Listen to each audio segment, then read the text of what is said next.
నమస్తే, నేను దీప. నేను ఇప్పుడు ఇంటర్వ్యూ చేయబోయే వ్యక్తికి కాంగ్రెస్ పార్టీలో ఫైర్ బ్రాండ్ అనే పేరుంది. కానీ నేను ఫైర్ బ్రాండ్ కాదు, ఐస్ బ్రాండ్గా మారిపోయాను అంటున్నారు. ఆయనే అద్దంకి దయాకర్. ఈ మధ్యన ఆయన పేరు ఎమ్మెల్యే కోట ఎమ్మెల్సీ ఎన్నికల్లో చాలా బలంగా వినిపించింది. కానీ లాస్ట్ మినిట్లో అది చేజారిపోయింది. మరి నెక్స్ట్ ఆయన రూట్ ఎటు, అసలు ఆయన గోల్ ఏంటి కాంగ్రెస్లో, ఇలా ఆయన్నే అడిగి బోల్డన్ని విషయాలు తెలుసుకుందాం. నమస్తే అండి. నమస్తే దీప గారు. ఎలా ఉన్నారు? ఫైన్. ఎలా ఉన్నట్టు అనిపిస్తున్నా? 3 వివాదాలు, 6 వార్తలతో ఎప్పుడు నిత్యం ట్రెండింగ్లో ఉంటారు మీరు. ఏంటో నేను మాట్లాడితే వివాదాలు ట్రెండింగ్కి వస్తున్నాయి, ఏం చేద్దాం? అంటే వివాదంలో ఇరుక్కుందామని మాట్లాడతారా, లేకపోతే మాట్లాడింది అర్థం చేసుకోలేక వివాదాలు చుట్టూ మీ మాటలు? నేను మాట్లాడేదాన్ని వివాదం చేయాలనుకునేటోళ్ళు చేస్తారు. సో సమ్టైమ్స్ అది కూడా మరొక మంచికి. అంతేనా? ముందుగా అసలు మీ ఫ్యామిలీ బ్యాక్గ్రౌండ్ గురించి మాట్లాడదాం. ఫ్యామిలీ బ్యాక్గ్రౌండ్ అంటే ఒక సాదా సీదా మారుమూల పల్లె నుంచి వచ్చిన ఒక యువకుడిని. కోర్స్ ఏమంటాం, చదువు మీద ఇంట్రెస్ట్ ఉన్న వాడిని. మాది నెమ్మికల్ అంటే సూర్యాపేటకు 10 కిలోమీటర్స్ ఉంటుంది. సో మమ్మీ డాడీ వ్యవసాయ కుటుంబం. 10th వరకు ఇప్పుడు నా నియోజకవర్గం నూతన్కల్లో చదువుకున్నా. Intermediate Suryapet government college, degree course government college Suryapet, PG మాత్రం ఉస్మాన్ యూనివర్సిటీ ఎంకమ్. అప్పుడు పట్టిందా ఈ రాజకీయాల మీద పట్టు?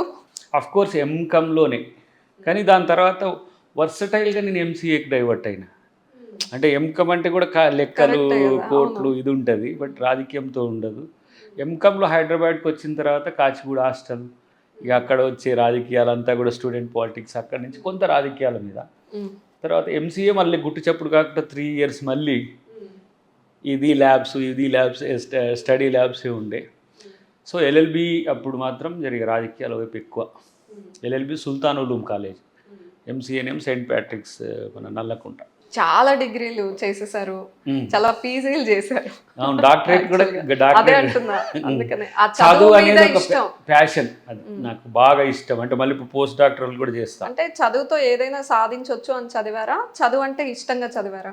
చదవడం వల్ల మనల్ని మనం ఎన్రిచ్ చేసుకోవచ్చు, లైఫ్ని ఎన్రిచ్ చేసుకోవచ్చు, మైండ్ని ఎన్రిచ్ చేసుకోవచ్చు, ఎకనామికల్గా ఎంపవర్ కావచ్చు. బట్ అన్నిటి పక్కన పెట్టి కామర్స్ చేసి అకౌంటెంట్ కాలేదు, ఎంసీఏ చేసి సాఫ్ట్వేర్ ఇంజనీర్ కాలేదు, లా చేసి ఏ రోజు ఒకరోజు కోర్టు వేయలేదు, డాక్టరేట్ ఏ రోజు ఒక క్లాస్ తీసుకోలేదు.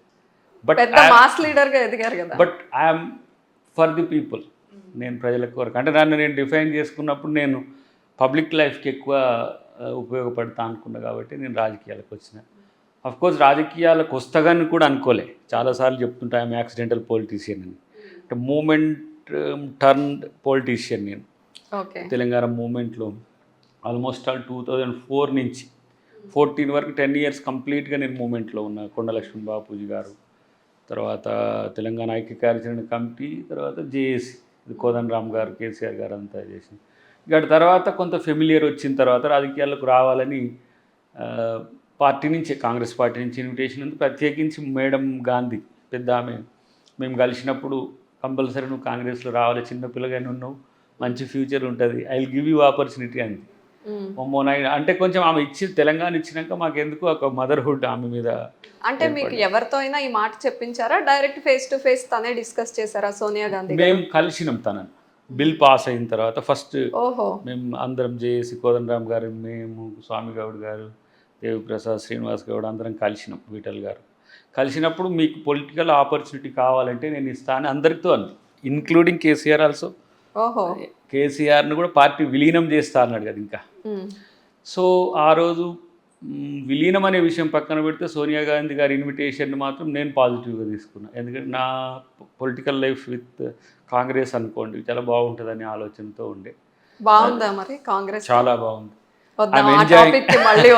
I'm enjoying. ఎందుకంటే జస్ట్ లైక్ ప్రిన్స్ నేను ఇక్కడ నాకు కాంగ్రెస్ పార్టీలో పదవులు పెద్ద పదవి రాలేదని చాలామంది ఆలోచిస్తారు. కానీ కాంగ్రెస్ పార్టీలో 2 తెలుగు స్టేట్సే కాదు, తెలుగు మాట్లాడే పీపుల్ వరల్డ్లో ఎక్కడ ఉన్నా కూడా నా పట్ల చూపించే అభిమానం అది పెద్దది, పదవుల కంటే కూడా. ఎమ్మెల్యే, ఎంపీ, మంత్రి ఇట్లాంటివి చాలామంది అవుతారు. బట్ దయాకర్ అవ్వడం అనేది అయితే కొంచెం ప్రౌడ్గానే ఉంది. అంటే దయాకర్ను ప్రజలు రిసీవ్ చేసుకునే తీరు నేను అట్లా అప్లై చేసుకున్నానేమో. నేను అట్లా మోడిఫై చేసుకున్నానేమో, బట్ దీన్ని కొనసాగిస్తే చాలు, పదవులు వస్తాయి అవే వస్తాయి అట్లా. So Right. హ్యాపీ. అయితే మనం ఉస్మానియా యూనివర్సిటీ గురించి మాట్లాడుకుందాం. చాలా వరకు రాజకీయాలు అక్కడే మలుపులు తిరుగుతూ ఉంటాయి స్టూడెంట్స్ దగ్గర నుండి. చాలా మంది మాట్లాడేది ఏంటంటే స్టూడెంట్స్ని వాళ్ళ రాజకీయం కోసం నాయకులు వాడుకుంటారు అని. మీరు ఒక ఉస్మానియా స్టూడెంట్లో చదివిన విద్యార్థిగా మీరు చూసిన విషయాలు ఏంటి? నిజమేనా ఇదంతా? మూమెంట్ ఉస్మానియా యూనివర్సిటీని వాడుకుంటుంది. ఏ మూమెంట్ అయినా సరే, అది సోషల్ మూమెంట్ అయినా, తెలంగాణ మూమెంట్ అయినా, ఉస్మానియా ఏంటంటే ఫ్లెక్సిబుల్ యూనివర్సిటీ. స్టడీకి స్టడీ ఉంటుంది, మూమెంట్కి మూమెంట్ ఉంటుంది, లైఫ్కి లైఫ్ ఉంటుంది. ఇక అది ఒక రకమైన అమ్మ తర్వాత అమ్మ లాంటిది ఉస్మానియా అంటే. ఒక రకంగా అమ్మ కంటే పెంచేది ఉస్మానియా. చాలామంది స్టూడెంట్స్లో ఉన్నాయి, తెలంగాణ కాదు, ఆంధ్రప్రదేశ్లో చాలామంది కూడా ఉస్మానియా యూనివర్సిటీ ఇంజనీరింగ్ కాలేజ్ కావచ్చు, కామర్స్ కావచ్చు, ఆర్ట్స్ కావచ్చు, సైన్స్ కావచ్చు, ప్రతి స్టూడెంట్ ఇక్కడ ఉస్మానియాలో ఉన్న వాళ్ళు ఫీల్ అయ్యేది ఏంటంటే అమ్మ ఒడిలో ఉన్నంత ఫీలింగ్ ఉంటుంది. అంటే అమ్మ ఏ ప్రొజెక్షన్ ఇస్తుందో అటువైపు డైవర్ట్ అవుతారు. ఒకరు అమెరికాకు పోతారు, ఒకరు లండన్ పోతారు, ఒకరు ఆస్ట్రేలియా పోతారు, ఒకరు మూమెంట్కి పోతారు, ఒకరు లీడర్ అవుతారు, ఇట్లా ఉంటుంది. సో తన ప్రొడక్షన్ మొత్తం కూడా వరల్డ్ వైడ్ చేస్తారు. ఏదైనా ధర్నాలు చేయాలన్నా, ఏదైనా ఫైట్ చేయాలన్నా ఫస్ట్ ఉస్మానియా స్టూడెంట్స్ ముందుకు వస్తారు. అంటే అక్కడ లీడర్స్ కానీ 5,000 to 6,000 పీపుల్ ఉంటారు. ఇంట్రెస్టెడ్ కమ్యూనిటీ అక్కడ ఉంటుంది. ఒక మూమెంటం మీరు ఒక లేడీస్ మూమెంట్ చేసింది అనుకోండి, అక్కడ దాదాపు ఒక 2,000 పైచీలకు అమ్మాయిలు ఉంటారు, లేకపోతే ఉమెన్స్ ఉంటారు. వాళ్ళు అక్కడి నుంచి అవేర్ అయిన కమ్యూనిటీ కాబట్టి ఇమ్మీడియట్గా రెస్పాన్స్ అక్కడి నుంచి వస్తుంది. అదొకటే కాదు, 18 యూనివర్సిటీస్ ఉన్నాయి ఇక్కడ. బట్ ఉస్మానియా కేంద్రం అంటే ఉద్యమ కేంద్రము అనేది ఉంటుంది కాబట్టి మీరు అన్నట్టుగా కొంతమంది నాయకులు వాడుకోవచ్చు గాక విద్యార్థుల్ని, కానీ విద్యార్థి నాయకులను కూడా తయారు చేసిన ఒక ఫ్యాక్టరీ అది ఉస్మానియా యూనివర్సిటీ. సో దాన్ని ఎవరు అంటే ఎక్స్ప్లాయిట్ చేయలేరు, ఎవరు దాన్ని వాడుకోవడానికి అవకాశం లేదు. సో మూమెంట్లో ఎక్కువ మంది లీడర్స్ తయారైంది. దాదాపు నేను అనుకుంటా ఒక 100 మంది పైచిలకు నాయకులు, పెద్ద నాయకులు తయారైంది. అంతకుముందు మూమెంట్స్లో కూడా 69 మూమెంట్ కానీ, not only Telangana movement, any movement. తర్వాత ఇప్పుడు ఎకడమిక్ మూమెంట్ అనుకోండి, పక్కనే ఫ్లో ఉంటుంది. అక్కడ ఎంతోమంది ఫారిన్ లాంగ్వేజెస్ చదివి కూడా అబ్రాడ్గా అవకాశాలు తీసుకున్న వాళ్ళు ఉన్నారు. ఇంకా ఐపీఈ ఉంటుంది. సో అలాంటి కొన్ని ప్రతిష్టాత్మకమైనవి కూడా ఉస్మానియాకు ఉంటాయి. కాబట్టి ఎన్ని చేసినా ఎంతమంది బయటకు వచ్చేది, చదువుకునేది ఎన్ని వేల మంది. సో 1980 నుంచి 2024 వరకు ఎన్ని కోట్ల మంది ప్రొడక్షన్ అక్కడి నుంచి పోయి ఉంటారు. కాబట్టి ఎవ్వరు ఉస్మానియాను వాడుకోలేరు. ఉస్మానియే సమాజ అవసరాల కొరకు తన విద్యార్థుల్ని సమాజానికి ఇస్తుందని నేను అనుకుంటా. అక్కడ కూడా మరక పడకుండా చాలా క్లియర్గా చెప్పారు. మరకేంటి, అసలు మరక కానే కాదు. ఎందుకంటే ఆ ఫీల్ ఉంటుంది. ఎవరైనా ఉస్మానియా యూనివర్సిటీలో చదివిన వాళ్ళకు ఉంటుంది ఏంటంటే ఒక గోల్ కొరకు వచ్చి వాళ్ళ లక్ష్యాన్ని కూడా ఆల్టర్ అయ్యి తనిచ్చిన గైడెన్స్తోని, తనిచ్చిన డైరెక్షన్తో కూడా పెద్ద పొజిషన్లకు పోయిన వాళ్ళు ఉన్నారు.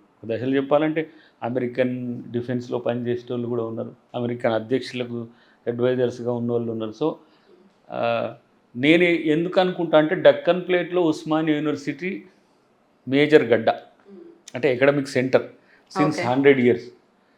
సో ఇక్కడ గ్రాస్పింగ్ పవర్ కానీ, లేకపోతే అది ఇచ్చే ఏమంటాం ఎకడమిక్ కెరీర్ కానీ చాలా గొప్పగా ఉంటుంది అది. అందుకని ఇంతవరకు కూడా వరల్డ్లో ది బెస్ట్ 10 యూనివర్సిటీస్లో ఉస్మానియా యూనివర్సిటీ ఉన్నది. కొన్నిసార్లు న్యాక్ వస్తుంది, పోతుంది, కొన్ని కెరీర్. ఈ మధ్య కొంచెం అది తగ్గింది. దాన్ని ట్యూన్ మళ్ళీ క్వాలిటేటివ్గా పెంచాల్సిన అవసరం మా ప్రభుత్వానికి ఉందని నేను అనుకుంటాను. ఇంతకుముందు మాట్లాడుతూ మీరు ఒక మాట అన్నారు, లీడర్గా, వ్యక్తిగా నన్ను చాలామంది అభిమానిస్తారు, తెలుగు వాళ్ళు ఎక్కడున్నా సరే అని చెప్పేసి, పదవులు ముఖ్యం కాదు అన్నారు. అది సెల్ఫ్ గోల్ వేసుకున్నట్టు అవ్వదా అట్లా చెప్తే? అంటే ఇలా లిబరల్గా ఉంటే దయాకర్ మనోడే కదా ఎక్కడికి వెళ్తాడు, మన పార్టీలోనే ఉంటాడు అనే విషయంతో ఎమ్మెల్యే టికెట్ విషయంలో జరిగింది, ఎమ్మెల్సీ విషయంలో జరిగింది, ఎంపీ టికెట్ మీద మీరు ఆశలు పెట్టుకున్నారో లేదో తెలియదు, కానీ మీ అభిమానులు అయితే ఎంపీ టికెట్ టైంలో కూడా మీకు వస్తుందని అనుకున్నారు. ఇవన్నీ చూసినప్పుడు మనం ఇంత లిబరల్గా ఉండకూడదు, కొంచెం స్ట్రిక్ట్గా బిహేవ్ చేయాలనిపించలేదా ఇప్పుడు? కొంచెం నన్ను చూస్తే కొంత ఏదో కనిపించట్లేదా జనానికి, అంటే ఫక్త్ పొలిటీషియన్గానే కనబడుతున్నాను నేను అనేది నేను ఎప్పుడు అనుకుంటా. అంటే రాజకీయం అంటే పదవి సంపాదన, లేదంటే రాజకీయం అంటే హోదా అనుకునే రకం కాదు వీడు. అద్దంకి దయాకర్ చాలా different. Addanki Dayakar career only not ఏమంటాం దాన్ని ఏమనాలో పర్టికులర్గా తెలుగులో చెప్పాలంటే రాజకీయం మాత్రమే జీవితం కాదు.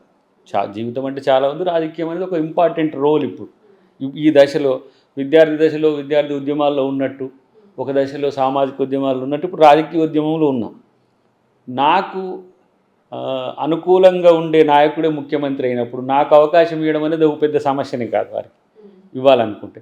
బట్ అదే పనిగా అధికారం కోసమే నాలాంటి వాడు కూడా వెంపర్లాడితే, అది లేదు ఎట్లా, అది లేకపోతే ఎట్లా, ఈ పార్టీ నుంచి ఇంకో పార్టీ మారాలని నాలాంటి వాడు కూడా అనుకుంటే రాజకీయాల్లో అధికారం కోసం అవకాశవాదం ఎంతైనా వెళ్ళిపోవచ్చు. సో ఆ మొడాలిటీస్ని కొంత నేను సెట్ చేద్దాం. తెలుగు స్టేట్స్లో కొంత అదొక ట్రెండ్ అయింది. చాలామంది పార్టీలో టికెట్ ఇవ్వకపోతే ఇమ్మీడియట్గా పార్టీని మారాలనే దశ నుంచి రేపు అవకాశం వస్తుందిలే అని నా నుంచి కొంతమంది అన్న కొన్ని పార్టీలలో ఆగిందని నేను అనుకుంటున్నాను. సో రేపు కంపల్సరీ వస్తుందమ్మా, మనది కాకపోతే ఏంటి, మనమేం ఇంకా ఏజీఎం అయిపోయింది కాదు, లేకపోతే అబ్బో ఇప్పుడు రాకపోతే మనకేదో నష్టం జరిగింది అనేది లేదు. రేపు మంచిది వస్తుంది. ఇప్పుడు ఆ స్థాయి కోరిక ప్రజల నుంచి వస్తున్నది. నేనేం కావాలనుకునే దానికంటే నాకు అంతకన్నా వీటన్నింటికన్నా పెద్దది టీపీసీసీ అధ్యక్ష పదవి రేస్లో ఉన్నారు అని వార్తలు బాగా వింటున్నాం. మీ వరకు వచ్చిందా? వార్తలు నిజమయ్యే రోజు డెఫినెట్గా దాన్ని చేస్తా. ఏది రాదు నా పేరు మీద, ప్రతి ఒక్కటి మంత్రి వస్తుంది, పీసీసీ వస్తుంది, రాజ్యసభ ఉంది, ఎంపీ ఉంది. అంటే ఇన్నిటికి ఎలిజిబులా నేను ఒక ఎమ్మెల్యే వదిలేస్తే అని నేను అనుకుంటా. అంటే ఇంత పెద్ద లీడర్ని అయిపోయింది అనమాట. వదిలేయడం వల్ల మీన్స్ ఇదేదో వేదాంతం లెక్కను, సంథింగ్ ఏదో ఆధ్యాత్మిక లెక్కను అనిపించవచ్చు, కానీ త్యాగం అనేది ఒకసారి టేస్ట్ చేయండి ఎంత స్వీట్గా ఉంటుందో. అంటే ఎప్పుడు స్వార్థం కోసమే మనకు కావాలి అని కోరుకుంటాం కదా, ఒకసారి మనకు కావాల్సింది ఇంకొకరికి ఇచ్చి చూడండి, దాంట్లో ఉండే మజానే వేరుంటుంది. అంటే అంత గుడ్ నేమ్ వస్తుంది. దయాకర్ ఒక 20 years పబ్లిక్ లైఫ్ కంటే కూడా ఈ 6 months లైఫ్ చాలా డిఫరెంట్గా ఉన్నది. దయాకర్ ఇలా కూడా ఉంటాడా? ఓకే, ఎవరు ఎక్స్పెక్ట్ చేయలేదు. అంటే ఫైట్ చేస్తారు, ఆయనకి ఒక పదవి రాకపోతే ఫైటింగ్ ఉంటుందని ఎక్స్పెక్ట్ చేసిన వాళ్ళకి వేరే ఆన్సర్ చూపించారు మీరు. చాలా మంది మనలో ఫైర్ బ్రాండ్స్ అని 2 నిప్పులు పెడతారు ఇట్లా ఇంతకు ముందు. ఇప్పుడు ఇంకేంది మేము అన్నారు మీరు ఫైర్ బ్రాండ్ యాక్చువల్గా, కానీ ఇప్పుడు ఐస్ బ్రాండ్ అయిండు. ఎందుకు అట్లా? అధికారం వచ్చేసరికి చల్లగా అయిపోయారు ఎందుకు? మనమే ఇప్పుడు బాధ్యతలో ఉన్నాం కదా, మనమే ప్రజలకు సేవ చేయాల్సిన పరిస్థితిలో ఉన్నాం, మనమే మోడల్గా ఉండాల్సిన అవసరం ఉంది. ప్రభుత్వం పథకాలను రేపు అమలు కోసం, ప్రచారం కోసం నాలాంటి వాడు చాలా ఇంపార్టెంట్. ఇంకోటి, ప్రతిపక్షంలో ఉన్నప్పుడు ప్రజా సమస్యల కొరకు ఫైర్ అవడంలో అర్థం ఉంటుంది. అధికారంలోకి వచ్చినప్పుడు సావధానంగా ప్రజల సమస్యలు వినడంలో మనసుల స్తబ్దంగా ఉండడం, దాని బ్రాండ్ నేమ్ నేను ఎందుకంటే ఐస్ బ్రాండ్ అని ఎందుకు అంటున్నా అంటే వినాలి. మనం ప్రతిపక్షంలో ఉన్నప్పుడు ప్రజల తరపున కొట్లాడాలి, వాళ్ళ గొంతు చిన్నగా ఉంటుంది. ప్రజల గొంతు చిన్నగా ఉన్నప్పుడు మనం ఎక్కువగా మాట్లాడాలి. ప్రజలు మాట్లాడుతున్నప్పుడు మనం అధికారంలో ఉన్నప్పుడు చిన్నగా వినాలి, వినమ్రతతో ఉండాలి. ఇది అనుకుంటా నేను. సో నేను పొజిషన్లో లేకపోయినా I'm in the power zone. So నేను మంత్రులకు కానీ లేకపోతే ముఖ్యమంత్రి గారికి కానీ కలిసినప్పుడు కొన్ని విషయాలు చెప్పే అవకాశం కూడా ఉంటుంది, సమస్యల విషయంలో, ప్రజా సమస్యల అంశంలో. అలాంటప్పుడు మనం సావధానంగా వింటే బెటర్. ఇప్పుడు నేను ఎదురుదాడు ఫైర్ బ్రాండ్ లెక్క ప్రతిపక్షం మీద నేను ఎగిరిన అనుకోండి, ఎంత చాండాలంగా ఉంటుంది. అంటే ప్రతిపక్షం అనే వాటిని వినడం, లేకపోతే ప్రజా సంఘాలు, కుల సంఘాలు, ఇంకెవరు అనేదాన్ని వినడం, దాన్ని నేరుగా అధికార గణానికి నేను దాన్ని చేరవేయడం, వీలైన ఆఫీసర్లతో చెప్పడం, వాటిని పరిష్కరించడం చేస్తే అధికారంలో ఉన్న వాళ్ళకు ఉంటుంది. కానీ వాళ్ళు ఇట్లా కయ్యమంటే మనం ఎగిరినాం అనుకోండి, దానికి అర్థం ఉండదని నేను అనుకుంటున్నాను. రైట్. అయితే అధికారం రాకముందు కాంగ్రెస్ పార్టీలో ఉన్నప్పుడు మీరు చాలా విషయాల్లో మీరు గొంతెత్తేవాళ్ళు. ఈవెన్ కాంగ్రెస్ పార్టీలో ఉన్న సీనియర్స్ ఎవరైనా రేవంత్ రెడ్డి గారికి వ్యతిరేకంగానో పార్టీకి వ్యతిరేకంగానో మాట్లాడితే ఒకసారి మునుగోడు విషయంలో ఆ గట్టునుంటావో ఈ గట్టునుంటావో తేల్చుకో అంటూ కోమటిరెడ్డి వెంకటరెడ్డి గారిని సవాల్ చేస్తూ మాట్లాడారు ఆ రోజు. అంటే ఇట్లా కొన్ని విషయాల్లో మీరు గొంతెత్తారు. మరి ఇప్పుడు కోమటిరెడ్డి గారితో ఎట్లుంది రిలేషన్? అధికారం వచ్చాక ఎప్పుడైనా మాట్లాడారా? కోమటిరెడ్డి వెంకటరెడ్డి గారు ఇప్పటికీ నన్ను చిన్న తమ్ముడు లెక్కనే చూస్తాడు. ఆయన కోపం మహా అయితే 1 నెల 2 నెలలు ఉండొచ్చు.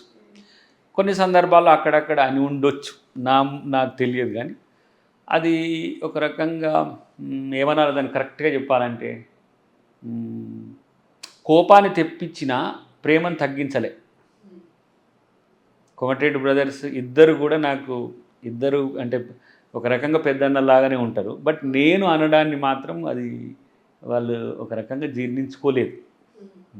బట్ మీరు రేవంత్ మాట్లాడతారనే ఎక్స్పెక్టేషన్ అసలు అస్సలు లేదు ఉండదు. వాళ్ళకి. స్టేట్లో కూడా నేను వారి మీద యాంటీగా మాట్లాడతాను ఎవరు అనుకోవాలి. పార్టీ ఇంట్రెస్ట్లో ఆ సందర్భంలో ఒక 2-3 ఇన్సిడెంట్స్ కూడా జరిగినాయి. ఇది కొంచెం అది బహిరంగ సభ కావడం, అందరూ లైవ్లు పెట్టడం, నాది అది మెసేజ్ క్యారీ కావడం, అందులో పొలిటికల్ జంక్చర్లో క్రూషియల్ జంక్చర్ అది మునుగోడు ఎన్నిక అనేది. సో అంతకుముందు కొన్నిసార్లు జగ్గారెడ్డి గారు మేము కలిసినప్పుడు కొంత వాగ్వాదం అనుకోవచ్చు. అంతకుముందు కొన్ని సందర్భాల్లో ఉంది. బట్ నేను ఎప్పుడు బీజేపీ బీఆర్ఎస్ లీడర్స్ మీదనే ఎక్కువ కౌంటర్స్ ఉంటాయి. మామూలుగా మా పార్టీ వాళ్ళని అనడం అనేది ఎందుకంటే అప్పుడు కనుక పార్టీ సెటరైట్ కాకపోతే ఇంకా అధికారం లేదు. మునుగోడులో జరిగిన సంఘటన తర్వాత మీకు ఇంకెక్కడ కూడా ఇంటర్నల్ ఇష్యూస్లో 4 వాల్స్ దాటి రాలే వాయిస్. ఇంకా మీరు వేసుకోవచ్చు, మీడియా వాళ్ళు వేస్తారు. అంటే మీకే సెల్ఫ్ రియలైజేషన్ వద్దు ఇంకా అనుకున్నారా, లేకపోతే రేవంత్ రెడ్డి గారు ఏమన్నా వద్దు కొంచెం కంట్రోల్లో ఉండాలి? అసలు రేవంత్ రెడ్డి గారు ఎప్పుడు ఇది మాట్లాడమని ఇది మాట్లాడొద్దని ఎప్పుడు చెప్పారు నాకు. లేకపోతే ఈ ఫలానా వ్యక్తి టార్గెట్ చేయని చెప్పే స్థాయి నాయకుడు కాదు. లేకపోతే సమెక్స్ ఎవరో వ్యతిరేకం మాట్లాడుతున్నారు అనుకోండి, దయాకర్ జర అది చూడని చెప్పే రకం కాదు. కానీ బయట ప్రచారం మాత్రం అంతా రేవంత్ రెడ్డి గారు అనుకున్నది దయాకర్ గారు అమలు చేస్తారు అనేవి ఎక్కువగా షికారు అది చేస్తారు. అంటారు కానీ రేవంత్ రెడ్డి గారు ఎప్పుడు అట్లా చేయడు.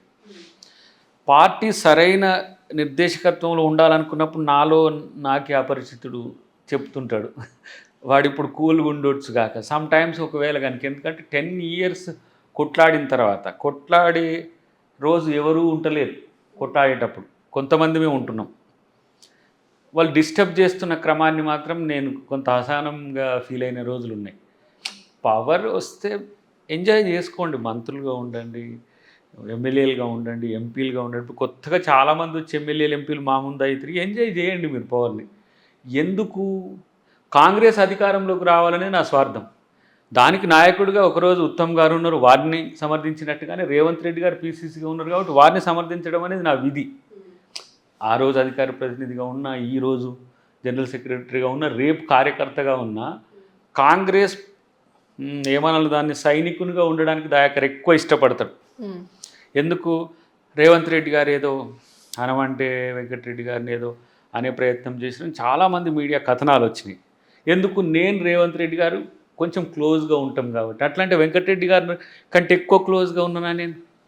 వెంకటరెడ్డి గారు మా నియోజకవర్గం అంటే భువనగిరి ఎంపీ, తుంగతుర్తి నా ఓన్ కాన్స్టిట్యున్సీ. వ్యక్తిగత రిలేషన్స్ కూడా చాలా వెంకటరెడ్డి గారితో ఎక్కువనే ఉంటాయి. ఆయన కొంచెం బోళా మనిషి కదా, ఏదైనా ఉంటే అనేస్తారు కదా, ఏం దయాకర్ అట్లన్నావు ఏంటి అని అన్నాడు. తర్వాత చాలా పాజిటివ్గా కూడా ఉన్న సంఘటనలు చెప్పిన నేను. మీన్స్ దీపాదాస్ గారు కలిసినప్పుడు, దయాకర్ మా తమ్ముడు, వీడు ఒక కోపం వచ్చినప్పుడు నన్ను తిట్టిండు. ఎందుకో వానికి టికెట్ రాలేదు బట్ త్యాగం చేసిండు, మనం తనకు మంచి అవకాశం ఇవ్వాలమ్మా అని అంటే ఇక నవ్వింది దీపా గారు. అప్పుడు ఇంకా జనరల్ సెక్రటరీ ఇన్ఛార్జ్ కాలేదు, తనే పిలిచి చెప్తున్నా మీకు. చాలామంది ఏమంటారంటే వెంకటరెడ్డి గారే ఇదేదో చేయొచ్చు, లేకపోతే ఇంకా తన వ్యతిరేకులు ఎవరు చేయొచ్చు అని. నా అవకాశం అనేది ఒక రకంగా నాతోనే ముడిపడి ఉంది. ఎట్లా అది? మీరు కోరుకుంటే గట్టిగా కావాలనుకుంటే వస్తుంది అని చెప్తున్నారా? మొన్న కూడా ఎమ్మెల్సీ ఇష్యూలో బీసీకి ఇవ్వాల్సిన అవసరం వస్తున్నది. బీసీకి టికెట్లు ఇవ్వాలి ఎక్కువ, అంటే మీన్స్ ఇచ్చిన వాళ్ళు ఎక్కువ ఇవ్వటమే. అంటే మహేష్ కుమార్ గౌడ్ గారి విషయం అట్లా ఉంది. తర్వాత ఎంపీది కూడా నాది చర్చలో ఉండే, నాకంటే చిన్నవాడే అఫ్కోర్స్ అనిల్ వచ్చింది. అయినా కూడా హ్యాపీగా ఫీల్ అవుతాం. ఎందుకంటే రేపు నాకు ఇవ్వడానికి పెద్ద సమస్య కాదు, రేవంత్ గారికైనా పార్టీకైనా. తర్వాత వెంకట్ వచ్చింది మన ఎన్ఎస్వి, చాలా అంటే మేము కొట్లాడిన దాంతో సరిగా కొట్లాడి చాలా దెబ్బలు తిన్నారు. సో కాబట్టి ఎవరికి దీంట్లో ఎలిజిబుల్ కాదు అనటానికి అవకాశం ఉంది. సరే దయాకర్ కంటే ఎక్కువ తక్కువ అనే విషయం పక్కన పెట్టండి, దయాకర్ కంటే రేవంత్ గారితో ఎక్కువ సాన్నిధ్యం ఉందా లేదా అనే విషయం కూడా పక్కన పెట్టండి. దయాకర్ను మనం సముదాయించవచ్చు, లేకపోతే సమాధానం చెప్పొచ్చు, రేపు అవకాశం ఇస్తామని కూడా కూల్ చేయొచ్చు అనే నమ్మకం వాళ్ళకు ఉన్నది. నేనేం గొడవ చేయను కదా. నేను అదే అడుగుతున్నాను, అట్లాంటి ఆలోచనే మీకు అఫెక్ట్ చేయట్లేదా అని. రేపు అంటే అధిష్టానం దృష్టిలో దయాకర్ మనోడే, మనం చెప్తే వింటారు అనే దాని వల్ల ఇవన్నీ స్కిప్ అయిపోయి వస్తూ ఉన్నారు అనిపించలేదా ఒక్కరోజు ఈ రోజు మిస్ అయింది, రేపు ఏదో పెద్దగా వస్తుంది కదా. ఇంకా చాలా హోప్ తో ఉన్నారు. ఓకే, చాలా హోప్ ఏంటి, అసలు నాకు నష్టం జరుగుతుందని చెప్పాను కానీ కొంచెం అభిమానులతో ఇబ్బందులు అవుతున్నాయి. వాళ్ళు ఇది అడుగుతున్నారా? నేను అంటే ఏంది, ఏదో ఒకటి కావాలి, కారవట్లేదు, కాన్స్పరసీ ఉన్నదనే కోణం నుంచి అంటున్నప్పుడు నాకు నేను సెల్ఫ్ కాంట్రా కావట్లేను. కానీ నేను ఇక్కడ అధిష్టానంతోనో కానీ పైన కానీ చర్చలో ఉన్నా కదా. So they thinking allot. So అలాంటప్పుడు మనమేం పెద్దగా అదే వాళ్ళకు కూడా చెప్తున్నా. అనుకోకుండా మొన్న సిద్దిపేట సభలో మాత్రం నేను ఊహించలే. అఫ్కోర్స్ నేను ఆ వేదిక మీద ఉండడం వల్ల వారు ముఖ్యమంత్రి గారిని అడిగి ఉండొచ్చు ఎట్ ఏ టైం. వారు కూడా అంటే అది వాళ్ళ గొప్పతనం అనుకోండి. దానివల్ల ఏమైంది, ఇంకెక్కువ బాధ్యత పెరిగింది. ఏంటి, నేను దయాకర్ వేరు కాదు ఇట్లా అనడం వల్ల ఇంకా వీళ్ళకి నమ్మకం పెరిగింది, ఎవరైతే మనకు పదవి రావాలని కోరుకుంటారో. అనూహ్యంగా ఏంటంటే నేను ఎక్కడికి పోయినా ఇది సమస్య అవుతున్నది. నువ్వు ఆంధ్రాకు పో, తెలంగాణకు పో, ఎక్కడికి పోయినా ఇంకెప్పుడు సార్ అంటారు. తిరుపతి పోయినాం అనుకోండి, లైన్లో ఉంటే కూడా సార్ ఏమైంది అంటారు. అంటే అంత పెనిట్రేట్ అయింది ఇష్యూ. ఇలాంటప్పుడు రాకపోతే నాకు భయం అవుతుంది. ఫస్ట్ మనకు కాకపోతే బాధ లేదు, కానీ కాకపోతే ఏంటి అనేది ఇప్పుడు ఎవరైతే మనల్ని అడుగుతారో కాకపోతే ఏంటి అని కూడా ఉంటుంది నాకు. కానీ కావాలనేది మాత్రం ఉన్నది కాబట్టి డెఫినెట్గా అవుతుంది. అభిమానులకు ఏం చెప్తారు మరి? ఇదే చెప్తున్నా, ముఖ్యమంత్రి గారే నాతో ఉన్నాక ఇంకేంది అని చెప్తుంటా. బట్ పొజిషన్లో ఉంటే ఎక్కువ అవకాశం ఉంటుంది పని చేయడానికి మనలాంటి. అంటే ఏమన్నా మామూలుగా చెప్పాలంటే యూత్ ఐడియాలజీ డిఫరెంట్, వాళ్ళకి కనెక్ట్ అయ్యేది చేయాలి. జనరేషన్స్ ఒక 5-6 జనరేషన్స్ ఉంటాయి, 20 నుంచి 80 వరకు ఉంటుంది గవర్నమెంట్లో. ఏ జనరేషన్ ఏ థాట్స్తో ఉన్నది అనేది ఆయా ఏజ్ గ్రూప్స్తో ఉండే లీడర్షిప్ మనం కన్విన్స్ చేయాల్సిన అవసరం ఉంటుంది. ఇప్పుడు మనం టీ హ్యాబ్కో, టీ వర్క్స్కో, లేకపోతే యూత్ మీటింగ్స్కో పోతే 70+ వాళ్ళ దానికి 30+ కనెక్టింగ్ మిస్ అవుతుంది. సో అలాంటప్పుడు కొంత మమ్మల్ని అడుగుతుంటారా మాకు. ఇప్పుడు ఎగ్జాంపుల్, ఇప్పుడు అన్ఎంప్లాయిడ్ యూత్ ఉన్నది, వాళ్ళు ఏంది గ్రూప్ 1 పెంచాలని, గ్రూప్ 2 కొన్ని పోస్టులు పెంచాలని ఉన్నప్పుడు అసలు జాబ్ క్యాలెండర్ మేము వేస్తామని చెప్పాల్సిన అవసరం మాలాంటి వాళ్ళు చెప్తే ఈజీగా పెనిట్రేట్ అవుతుంది. సో వాళ్ళకి కనెక్ట్ అవుతుంది. ఎందుకు దయాకర్ కొంత ఓ సెక్షన్ ఆఫ్ యూత్కి అంతా కూడా కనెక్ట్ అయి ఉంటాడు కాబట్టి. సో అలాంటప్పుడు కొన్ని అంటుంటారు, అన్న మీరు రావాలి పవర్లోకి ఉంటే బాగుంటుందని. అరే మీకు సమస్యలు ఉంటే నాకు చెప్పండి, నేను ఎవరికి దృష్టికి తీసుకుపోవాలో వాళ్ళకి దృష్టికి తీసుకుపోతానంటే అది వేరుగా ఉంది. మనం చేయడానికి ఇంకొకరితో చేయించడానికి కొంత తేడా ఉంటుంది. బట్ అది కూడా తొందరలోనే ఫిల్ కావచ్చు. రేవంత్ రెడ్డి గారు ఎప్పుడు పర్సనల్గా మాట్లాడలేదా? ఇవన్నీ స్కిప్ అవుతూ వచ్చినప్పుడు ఎమ్మెల్యే టికెట్ కానీ, ఎమ్మెల్సీ విషయంలో కానీ, ఎంపీ టికెట్ కానీ మిమ్మల్ని పిలిచి మాట్లాడలేదా? ఎప్పుడు కూడా తనేం నా వ్యక్తిగత కెరీర్ గురించి ఎప్పుడేం మాట్లాడాడు. He knows very well about me. ఎందుకంటే నా బలాలు బలహీనతలు తెలుసు. నేనున్న పొజిషన్లో నేనేమైతే బాగుంటుందో కూడా నాకంటే ఎక్కువ తనకే తెలుసు నేను అనుకుంటున్నా. ఎందుకంటే జరుగుతున్న పరిణామాల్లో దయాకర్ ప్లేస్మెంట్ అనేది నాకంటే ఎక్కువ వారికే ఉంది. రెండవది, నేను ఎమ్మెల్యే టికెట్ కూడా ఏం అప్లై చేయాలనేది లేదు, చేసుకోవాలని లేదు యాక్చువల్గా. అంతకంటే ముందే డిస్కషన్ జరిగినప్పుడు కూడా కంటెస్టెడ్ కంపల్సరీ అప్లై చేయాలి. నేను 2 times కంటెస్ట్ చేసిన కాబట్టి డెఫినెట్గా అప్లై చేయాలి. ఇంకా దేనికి నేను అప్లై చేయాలి, ఎవరిని అడగాలి. From the beginning first time MLA ticket అప్పుడు కూడా సోనియా గాంధీ గారు పిలిచి నన్ను ఇంటర్వ్యూ చేసి ఆమె 11th అవర్లో నా టికెట్ డిక్లేర్ చేసింది. నేను మాట ఇచ్చిన దయాకర్ కానీ. సెకండ్ టైం కూడా రాహుల్ గాంధీ గారు ఇచ్చిండ్రు, తనే ఇంటర్వ్యూ చేసి 11th లాస్ట్ టికెట్ నాదే. మొన్న కూడా పోయింది లాస్ట్ టికెట్ నాదే, 11996 తుంగతుర్తి అద్దంకి దయాకర్ ప్లేస్లో సామేలు వచ్చింది. సింపుల్. బట్ వాళ్ళు అప్పటి వరకు నా గురించి ఆలోచిస్తుండ్రు అంటే దయాకర్ గురించి ఆలోచన ఉంది అనే కదా. ఇక మేము ఇప్పుడు పోయినప్పుడు ప్రచారంలో చేపల్లో పోయినప్పుడు పోయినా మేమేదో మాట్లాడుకుంటూ పోదాం అనేది, ఎక్కగానే నిద్రపోవడమే కథం, దిగంగానే మళ్ళీ బహిరంగ సభ మళ్ళీ అయిపోగానే ఇట్లే ఉంటుంది. బట్ వారికి తెలుసు ఏం జరుగుతుందో, నా విషయంలో ఏం జరుగుతుందో వారికి తెలుసు. అంటే అందరు ఏమనుకుంటారు, రేవంత్ రెడ్డి గారే అంతా అనుకుంటారు. పార్టీ అధిష్టానం ఉంది, కింద ఆ, పార్టీ నిర్మాణం ఉంది, ప్రతి దాంట్లో చర్చ జరుగుతుంది. చర్చ జరిగినప్పుడు మన అవకాశం గురించి చర్చ వచ్చినప్పుడు తను బాధ్యత తీసుకున్న పరిస్థితి కూడా నాకు తెలుసు. కాబట్టి నేను పెద్దగా పర్సనల్గా కూర్చొని ఎమ్మెల్సీ ఇట్లా, ఎమ్మెల్యే అట్లా, ఎంపీ ఇట్లా, నేను అది చేస్తా ఇది అనేమి ఉండదు. సో పూర్తి విశ్వాసంతో ఉన్నారు రేవంత్ రెడ్డి గారి మీద.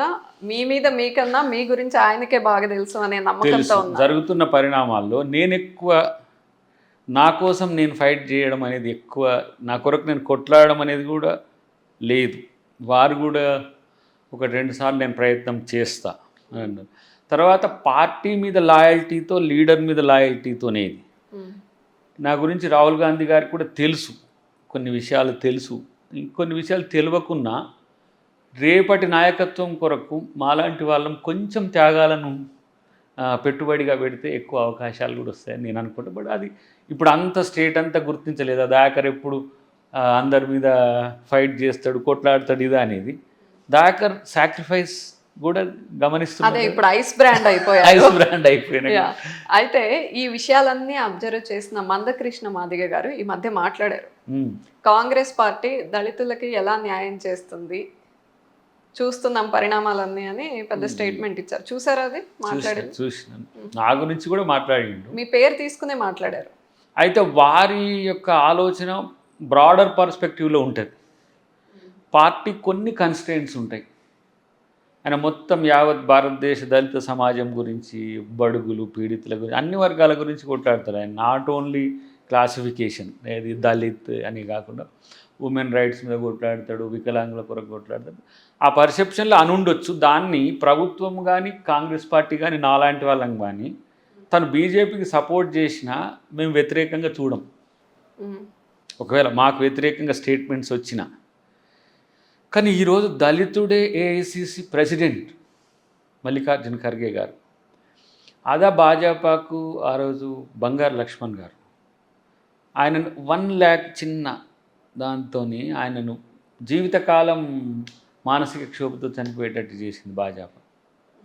సో కాంగ్రెస్ పార్టీ ఏమైనా దళితులకు నష్టం చేస్తే రికన్సిలియేషన్ ఉంటుంది. నష్టం చేస్తే సపోజ్ ఇప్పుడు మనం మాదిగలకు కొంచెం తక్కువ అవకాశాలు ఇచ్చినాం, రేపు ఎట్లా దాన్ని ఫుల్ఫిల్ చేయాలని ఆలోచిస్తాం తప్పితే ఇక వాళ్ళని అట్లనే పక్కన పెట్టాలని ఉండదు. సో అట్లనే మందకృష్ణ గారిని స్టేట్మెంట్స్ అన్నీ కూడా ఇంక్లూడింగ్ నన్నే అన్నాడు, నీకే దిక్కు లేదు మాకేం చేస్తావు అని అన్నాడు.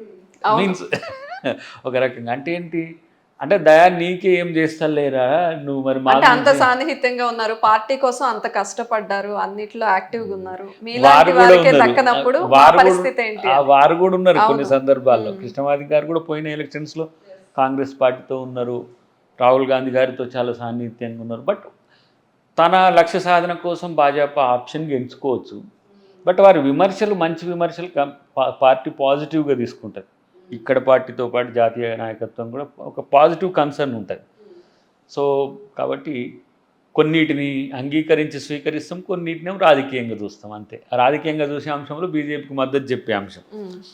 ఇక కొన్ని పాజిటివ్ ఏంటి అంటే కొన్ని నికార్స్ అయిన విమర్శలు చేసినప్పుడు వాటిని డెఫినెట్గా కన్సిడర్ చేసి భవిష్యత్తులో ఆ నష్టం రాకుండా చేసే ప్రయత్నం చేస్తాం. కాబట్టి వారిని మేము ఇప్పుడు వ్యతిరేకంగా అనేది పార్టీ కూడా చూడు, రేవంత్ రెడ్డి గారు అసలు చూడరు.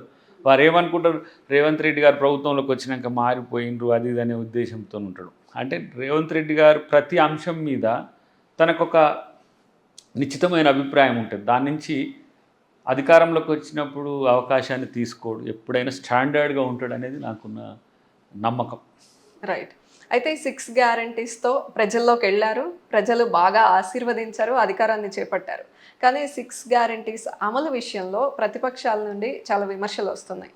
మొన్న మధ్య హరీష్ రావు గారు మాట్లాడుతూ, మొన్న మధ్య కూడా కాదు 3 రోజులు అయింది అనుకుంటా నిన్న. సో ఆయన పెన్షన్ విషయంలో పెండింగ్ పెట్టేశారు, ఇదేనా మీ పాలన అంటూ మాట్లాడారు. పెండింగ్ అనే దానికంటే కూడా అత్యధికంగా ఈరోజు నష్టపోయిన సమాజం రైతు. కాబట్టి ఈరోజు క్యాబినెట్లో నేను అనుకుంటున్నా 45,000 crores పైచిలకు రైతు రుణమాఫీ అవుతున్నది.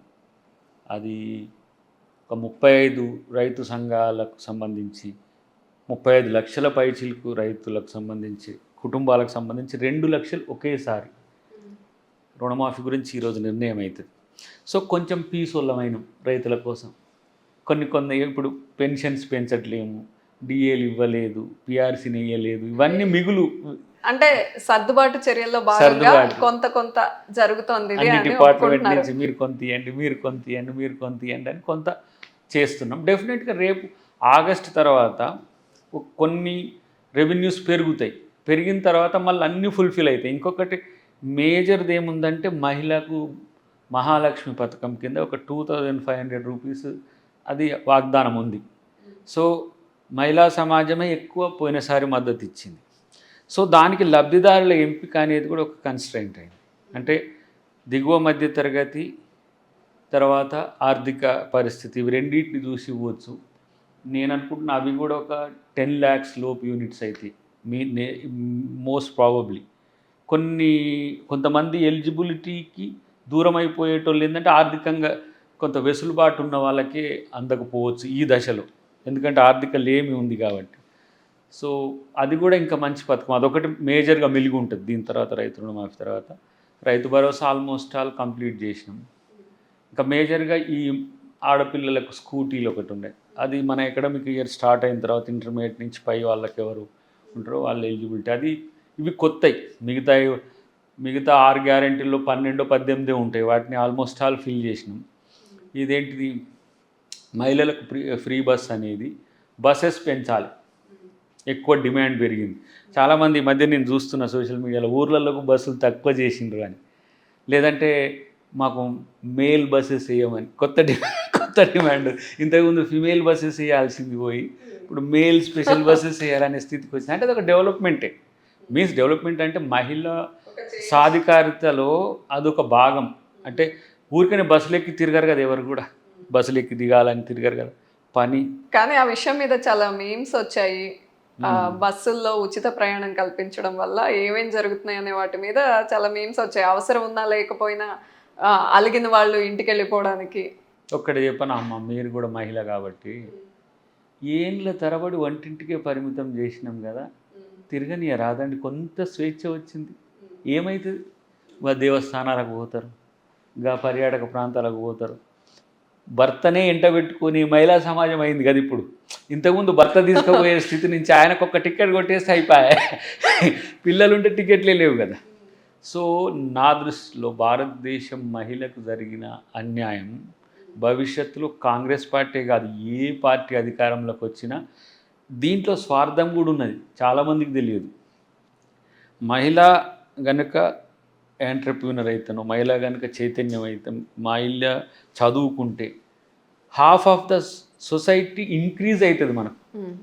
ఇప్పుడు 50% మహిళల్లో 20% మనకు సమాజానికి ఉపయోగపడే, సమాజానికి కుటుంబానికి మొత్తం ఉపయోగపడతారు. 50%లో 100% మీకు మహిళలు వంటింటికి పరిమితం, మంచి భోజనం పెట్టి పిల్లల్ని చదివిపించి ఉంటారు.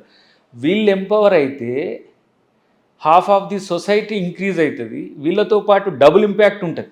వాళ్ళ పిల్లల ప్రయోజకులు అయితే ఇట్లా ఎంతసేపు బస్సులు ఎక్కి తిరిగింది అంటే, ఈ చిన్న బస్సు ఎక్కడం ద్వారా ప్రపంచాన్ని మారుస్తారు అంటలే. ఇప్పుడు తెలంగాణలో వచ్చింది, కర్ణాటకలో వచ్చింది, మొన్న ఢిల్లీలో అయింది, రేపు అంతటా అవుతుంది. ఎందుకు బంధించడం అనే ఒక చర్చ కూడా ఉన్నది దీంట్లో. మీకు మన్రేగా ఉంటుంది, ఏంటిది అది, గ్రామీణ ప్రాంత ఎవరైతే అన్ఎంప్లాయిడ్ వాళ్ళు ఉంటారో వాళ్ళకు 100 రోజుల పని గ్యారెంటీ ఉంటుంది.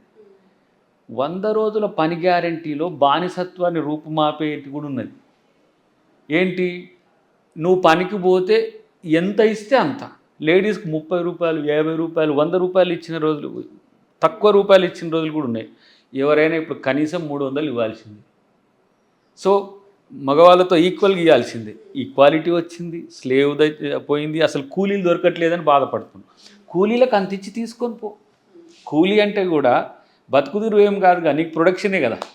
సో ఈ దోపిడీ నుంచి పక్కకు పోవాలంటే, అణచివేత నుంచి పక్కకు పోవాలంటే, నేనంటే తెలంగాణలో ఒక 1.5 crores అర్బన్ పీపులే ఉన్నారు కదా, 1.5, హైదరాబాద్ ఒక్కటే 1.2 ఉంటుంది. సో మిగతా వాళ్ళంతా కూడా రేపు జనజీవన స్రవంతిలో మరింత రావడానికి ఉంటుంది. ఈ బస్సు ఫ్రీ అనేది కేవలం ఆడోళ్ళు ఈ సూర్యాపేట నుంచి విజయవాడకు, లేకపోతే ఆడ నుంచి ఇప్పుడు ఆంధ్రప్రదేశ్ కూడా పెడుతున్నది. ఎస్. సో ఇది ట్రాన్స్పోర్టేషన్ రవాణా లేకపోతే ఈ ఏదైతే వస్తుందో దీంట్లో ఈ ఎక్స్ప్లోషన్ చాలా రకాలుగా ఉపయోగపడుతుంది. అది భవిష్యత్తులో మీరు చూస్తారు. చాలామంది ఏంటంటే మహిళలకే ఎక్కువ ప్రాధాన్యత ఇస్తారు. మహిళలకి ఇన్ని రోజులు నువ్వే తిరిగినావు, ఫ్రీ అయినా కన్సెషన్ అయినా నువ్వే తిరిగినావు. ఇప్పుడు బస్ పాస్ పిల్లలు కూడా ఉన్నారు చాలామంది. ఒక దశలో మేము బస్ పాస్ కొరకు కొట్లాడేది, ఎక్కువ పెంచాలి, అది చేయాలి, ఇది చేయాలని. అసలు నీదే బస్ అయినప్పుడు నువ్వే ఎక్కువ పే చేయాల్సిన అవసరం ఏందనేది కూడా రేపు వస్తుంది. ఇప్పుడు నీదే బడి అయినప్పుడు నువ్వు చదువు కొరకు ఇంత వెచ్చించాలని ఎందుకు వస్తుంది అనేది కూడా రేపు వస్తుంది. నీదే హాస్పిటల్ అయినప్పుడు నువ్వే హాస్పిటాలిటీ ఇవ్వాల్సినప్పుడు ఎందుకు ఒక్కడు హాస్పిటల్లో పడితే నీ కుటుంబం బజార్న పడుతున్నది. ఆ కోణం నుంచి రేవంత్ రెడ్డి గారు ఆలోచనలు ఉంటాయి. అంత హ్యుమానిటేరియన్ యాంగిల్ నుంచి గవర్నమెంట్ ఉంటుంది. అందుకని చాలామంది అప్పుడే 100 రోజులు కాకముందే 2 లక్షల ఉద్యోగాలు ఇవ్వలేదు ఏందని, 10 రోజులు దాకా ముందే అంటే ఎలక్షన్స్ అయిపోయిన కాకముందే మాకు రైతు రుణమాఫీ ఎందుకు చేయలేదని, ఇవన్నీ ఫస్ట్ ఇనిషియల్ బ్యారియర్స్ ఉంటాయి. ఇవి దాటినాక చాలా మంచి తెలంగాణకు నేను అనుకుంటున్న the number 1 state in the India చేయడానికి ఎక్కువ అవకాశాలు ఉంటాయి. ఎందుకంటే రెవెన్యూస్ ఉన్నాయి. 2,49,000 crores పాస్ట్ ఇయర్ రెవెన్యూ. ఈసారి అది 2.79 2.8 వరకు కూడా రావచ్చు. సో ఈ అప్పుల దరిద్రాన్ని ఒక్కటి కనుక మనం పోగొట్టుకుంటే సౌభాగ్య తెలంగాణను మనం చూడవచ్చు. అందుకని పాజిటివ్ యాటిట్యూడ్తో ఇంకా పెసిమిస్ట్గా ఉండకని ప్రతిపక్షాలకు కానీ ఎవరైతే ప్రభుత్వాన్ని విమర్శించే వాళ్ళకు మీ ద్వారా చెప్పాల్సి వస్తుంది. రైట్. కానీ ఇక్కడ ఉచిత బస్సు ప్రయాణం విషయంలో other side of the coin ఇంకొక విషయాన్ని లేవనెత్తారు. ఆటో డ్రైవర్లు అందరూ సమ్మె చేశారు. మా కుటుంబ పోషణ ఎలా, మాకు ఒక ఉపాధి కల్పించండి అంటే ఆ విషయాన్ని అసెంబ్లీ దాకా తీసుకొచ్చారు పాడి కౌశిక్ రెడ్డి గారు. ఆటోలోనే వచ్చి అసెంబ్లీ గేట్ వరకు వచ్చి ఆయన నిరసన తెలియజేశారు. ఈ అంశాన్ని ఎట్లా చూస్తారు? ఇప్పుడు ఆర్టిఫిషియల్ మూమెంట్స్ ఎప్పుడు కూడా సక్సెస్ కావు. ఆటో వాళ్ళ బాధలేందో మాకు తెలుసు, వాళ్ళకి ఎట్లా కన్సెషన్ చేయాలనో చెప్పినాం కూడా. ఆటో వాళ్ళకి సంబంధించిన లీడర్స్ని వాళ్ళతో అందరితో కలవడం, కొంతమందితో మాట్లాడడం, వాళ్ళకి ఏమి ఇస్తామో కూడా చెప్పగలిగినాం. ఇప్పుడు బస్సు మహిళకు ఫ్రీ అయితే ఆటో వాళ్ళ రెవెన్యూకి లింక్ పెట్టిన వాళ్ళు ఎవరైతే ఉన్నారో ది విలన్స్, వాళ్ళకి అర్థం కాలేదు, వర్కౌట్ కాదని. ఆటో వాళ్ళకు మనము ట్యాక్స్ రిడక్షన్ చేయొచ్చు, బెనిఫిట్స్ ఇవ్వచ్చు, తర్వాత ఓలా ఊబర్ లాంటి వాళ్ళ దాంట్లో మనం వాళ్ళ వాటాను పెంచవచ్చు. 100 రకాలు ఉన్నాయి వాళ్ళకి మెయిల్ చేయడానికి. కానీ బస్ ఎక్కే మహిళ ఆటో ఎక్కుతుంది. ఇప్పుడు మనం జగిత్యాల పోవాలి, ఆటో ఎక్కి మహిళ పోతుందా? ఎంత రీజన్లెస్ కాజ్ అది. సో వీళ్ళు హైదరాబాద్లో ఉండే కొంతమందిని టార్గెట్ చేసి ఎంతమంది అమ్మ, నేనంటే నాకు తెలిసి ఎవరైతే చిన్న చిన్న జాబులు చేసుకునే సోదరిమణులు ఉన్నారో వాళ్ళకి ఎంత ఖర్చు తగ్గుతుందంటే రూమ్ రెంట్స్. మీరు 2,000 3,000 ఇంట్లో ఉండి రోజు జూబ్లీహిల్స్, బంజారాహిల్స్కో, మాదాపూర్కో పోయి వచ్చే వాళ్ళకైతే ఎంత రిలీఫ్ అవుతుంది. కనీసం అంటే వాళ్ళకు 2-3 వేల బడ్జెట్ మిగులుతున్నది. చాలని జీతాలు ఎంత మహా అయితే నేను చూసిన 15,000, 20,000, 30,000 లోపు ఎక్కువ. ఇప్పుడు మన ఎవరైతే వీళ్ళు సిస్టర్స్ ఉంటారో వాళ్ళు చేస్తారు, వాళ్ళకి ఎంత రిలీఫ్ ఉంటుందో వాళ్ళని అడగండి ఒకసారి. నువ్వు ఆటోలో ఎక్కే వాళ్ళకు నష్టం జరుగుతుందని చూస్తున్నావు, కానీ బస్సులలో ల్యాక్స్ ఆఫ్ పీపుల్ ఎక్కుతారు కదా పర్ మంత్, వాళ్ళకి తక్కువ. నువ్వు ఇంకా అడుగు, అదేంటి మెట్రోలో కొంత మహిళలకు తగ్గియమైన అడుగు. ఇది కాకుండా ప్రోగ్రెసివ్గా కాకుండా పెసిమిస్ట్గా ఆటో వాళ్ళ యొక్క ఏమంటాం వెల్ఫేరే నీదైతే మీరు వాళ్ళకి ట్యాక్స్ రిడక్ట్ చేస్తుంటారు. ఈ 10 సంవత్సరాల్లో వాళ్ళ వెల్ఫేర్ కోసం ఎన్నో పథకాలు చెప్పిండు. రేపు మేము చేస్తాం చూడండి. ఆటో స్టాండర్డైజ్ పెరగడం, ఇప్పుడు మీటర్స్ కూడా ఆల్మోస్ట్ లేవు. ఇప్పుడు ఆటో వాళ్ళ వెల్ఫేర్ కోసం ఏం ప్రణాళికలు ఉన్నాయి మీ దగ్గర? ఇప్పుడు ఒక రకంగా వాళ్ళకు హెల్త్ ఇన్సూరెన్స్కి సంబంధించి కానీ, వాళ్ళకి స్కూల్స్లో వాళ్ళ పిల్లలకు అవకాశాలు ఇవ్వడం కానీ, వీళ్ళకు వచ్చే వాటిలలో ఇప్పుడు ఏంటిది ఓలా ఊబర్ లాంటి వచ్చేట్లా రెవెన్యూ వాళ్ళకి ఎక్కువ వచ్చేటట్టుగా అది కూడా కొంచెం దగానే ఉంది, శ్రమ దోపిడీ ఉంది. నేను అప్పుడప్పుడు వీళ్ళను ఫాలో అవుతుంటా కదా, ఎప్పుడైనా అటు ఇటు పోయేటప్పుడు ఈ ఊబర్లు ఎక్కి అడుగుతుంటాయి. ఎందుకు ఎక్కను అప్పుడప్పుడు వాకింగ్ పార్క్కి పోయేటప్పుడు అప్పుడప్పుడు ఒక్కోసారి ఉద్దేశపూర్వకంగా కూడా ఎక్కి తెలుసుకుంటుంటా ఇంకెందుకంటే ఈ ప్రెసిడెంట్లు అసోసియేషన్ వాళ్ళు నాతో టచ్లో ఉంటారు. వాళ్ళు చెప్పేది వీళ్ళు చెప్పేది కరెక్టా లేదని కంపేర్ చేసుకోవడానికి కూడా ఇప్పుడు ఆర్టీసీ బస్సులలో ఎక్కలేని పరిస్థితి వచ్చింది అనుకోండి ఈ మధ్య కాలంలో. మాస్క్ వేసుకొని ఎక్కొచ్చి ఏముంటుందని పెద్ద సమస్య కూడా కాదు. ఓకే. ఆ పరిస్థితులను కనుక్కుంటాం కాబట్టి వాళ్ళకి ఎట్లా బెనిఫిట్ చేయాలనో డెఫినెట్గా ఆలోచిస్తున్నది ప్రభుత్వం. అది వాళ్ళు ఈ ప్రభుత్వం చేస్తుందనే నమ్మకంతో ఉన్నారు. నేనేమంటున్నంటే పెద్ద పెద్ద సమస్యలు వదిలేసి ఇది ఆ కుటుంబాలకు పెద్ద సమస్య కాదని నేను అనను, కానీ ఇది సమస్యగా మార్చిండ్రు. ఇది ఆర్టిఫిషియల్ చేంజ్, ఇది వాస్తవం కాదు. లేదంటే ఇది కంటిన్యూ అయిపోయి రోజు బస్సులకు అడ్డం వచ్చేసి ప్రభుత్వానికి అడ్డం వచ్చి ఆటో వాళ్ళ అంతా కూడా కొంత నిరసన చెప్పేటోళ్ళు. వీళ్ళు చెప్పినంత కాలం చేసిండ్రు, కథం ఇక ఆపేండ్రు కాబట్టి వాళ్ళు టీఆర్ఎస్ ఆటో వాళ్ళు చేసినది. కానీ డెఫినెట్గా ప్రభుత్వం ఆటో వాళ్ళ యొక్క వెల్ఫేర్ గురించి డెఫినెట్గా ఇప్పుడు ఇండ్లు ఉన్నాయి ఏంటి మన ఇందిరమ్మ ఇండ్లకు సంబంధించిన వాటిలో ప్రయారిటీ ఇస్తాం. వాళ్ళకు బెస్ట్ ఏ విధంగా చేయగలుగుతాం అనే విషయంలో ఆ సంఘాలతో కూడా భవిష్యత్తులో మేము చర్చించి నిర్ణయం తీసుకుంటాం. రైట్. ఫైనల్గా అద్దంకి దయాకర్ గారి దారెటు దేనికోసం ఆలోచిస్తున్నారు, నెక్స్ట్ మీ గోల్ ఏంటి అని అడిగితే? అంటే ఒక రకంగా పదవి వద్దు అని అనను కదా, పదవి ఇవ్వాలనే వైపే ఉంటుంది. కానీ అద్దంకి దయాకర్ దారెటు అంటే ప్రజల వైపే ఎప్పుడు కూడా. అవకాశం కొరకు నేనేమి అర్జ్ లేదంటే ఇంకా ఇట్లాంటివి ఏం చేసుకోనక్కర్లే. ఇంకా పర్టికులర్గా చెప్పాలంటే వస్తుందో రాదో అని ఆలోచించేటోళ్ళు ఎక్కువ ఉన్నారు. కొంతమంది నీ వల్ల మాకు డిస్టర్బ్ అవుతుంది బాస్, ఏంటిది అసలు చాలా, అంటే నీ వల్ల నేను ఎందుకు స్ట్రెస్ పెట్టుకోవాలి, నీకు రాలేదు ఏంటి అని ప్రతిసారి టీవీలలో ఎప్పుడైనా అవకాశాలు వచ్చినప్పుడు అది ఇట్లా బిగబట్టి చూస్తారు. దయాకర్కి ఏమొస్తుంది, దయాకర్కి ఎవ్వరేం చూడనక్కర్లే, వచ్చే రోజు మంచిది వస్తుంది అనేది ఒకటి. రెండోది ఏంటంటే నా దారి ఎప్పుడు ప్రజల వైపు ఉండడమే కాకుండా మరింత నన్ను నేను ఎట్లా ఎన్రిచ్ చేసుకోవాలి. దయాకర్ 2006-07లో తెలిస్తే వాడు మాస్ మల్లిగాడు. అప్పుడు ఊర మాస్గా మూమెంట్ టైం కదా, ఎక్కువ అగ్రెసివ్గా ఉండేది. రాజకీయాల్లోకి వచ్చినాక కొంత చేంజ్, ఇప్పుడు ఒక మెచ్యూర్డ్ పొలిటీషియన్ లెక్క ఉండాల్సిన అవసరం ఉంది. సో ఎందుకంటే మనల్ని అబ్జర్వ్ చేసేటోళ్ళు ఎక్కువగా ఉన్నప్పుడు, ఇప్పుడు అదే వెంకటరెడ్డి గారి ఇష్యూ అప్పుడే అంత చాలామంది నాకు మామూలుగా జ్యుడిషియరీలో ఇక్కడ అన్ని రంగాల్లో ఉన్న సైంటిస్ట్ ఇట్లాంటి వాళ్ళు కూడా అంటారు, వాళ్ళు ఎప్పుడు ఫోన్ చేయరు, వింటుంటారు అంతే. టీవీలో ఎవ్రీడే మనం డిబేట్స్లో ఉంటాం కాబట్టి సీరియస్గా వింటుంటారు. కానీ వాళ్ళు అప్పుడు చెప్పాల్సిన పరిస్థితి వచ్చింది నాకు. ఫోన్ చేసి దయాకర్ గారు మీరు ఇంతకంటే మంచిగా భావోద్వేగంతో భాషతో చెప్పగలరు, పదునైన భాషతో చెప్పగలరు, ఇది అవసరమా మీకు అని. అంటే వాళ్ళకి పార్టీలో అంతర్గతంగా జరుగుతున్న అంశాల మీద కొంత లోతైన చర్చ ఉండదు కాబట్టి ఆ పదం వాడాల్సిన అవసరం లేకుండే. బట్ అది షార్ప్నెస్ పెంచిందా లేదంటే అందరిని ఏకం చేసిందా అంటే నాకు తెలిసి పార్టీకి పాజిటివ్ అయింది, దయాకర్ కొంత నెగిటివ్ అయి ఉండొచ్చు. వ్యక్తిగతంగా కూడా దాన్ని ఇంకా చేంజ్ చేసింది అటువైపు. చాలామంది నాన్ కాంగ్రెస్ పార్టీ పెద్దలు కూడా నాకు కలిసి లేకపోతే ఫోన్ చేసి చెప్పింది. సో దయాకర్ నువ్వు సోబర్గా ఉండాలని హెచ్చరించినట్టు కనబడ్డది నాకు.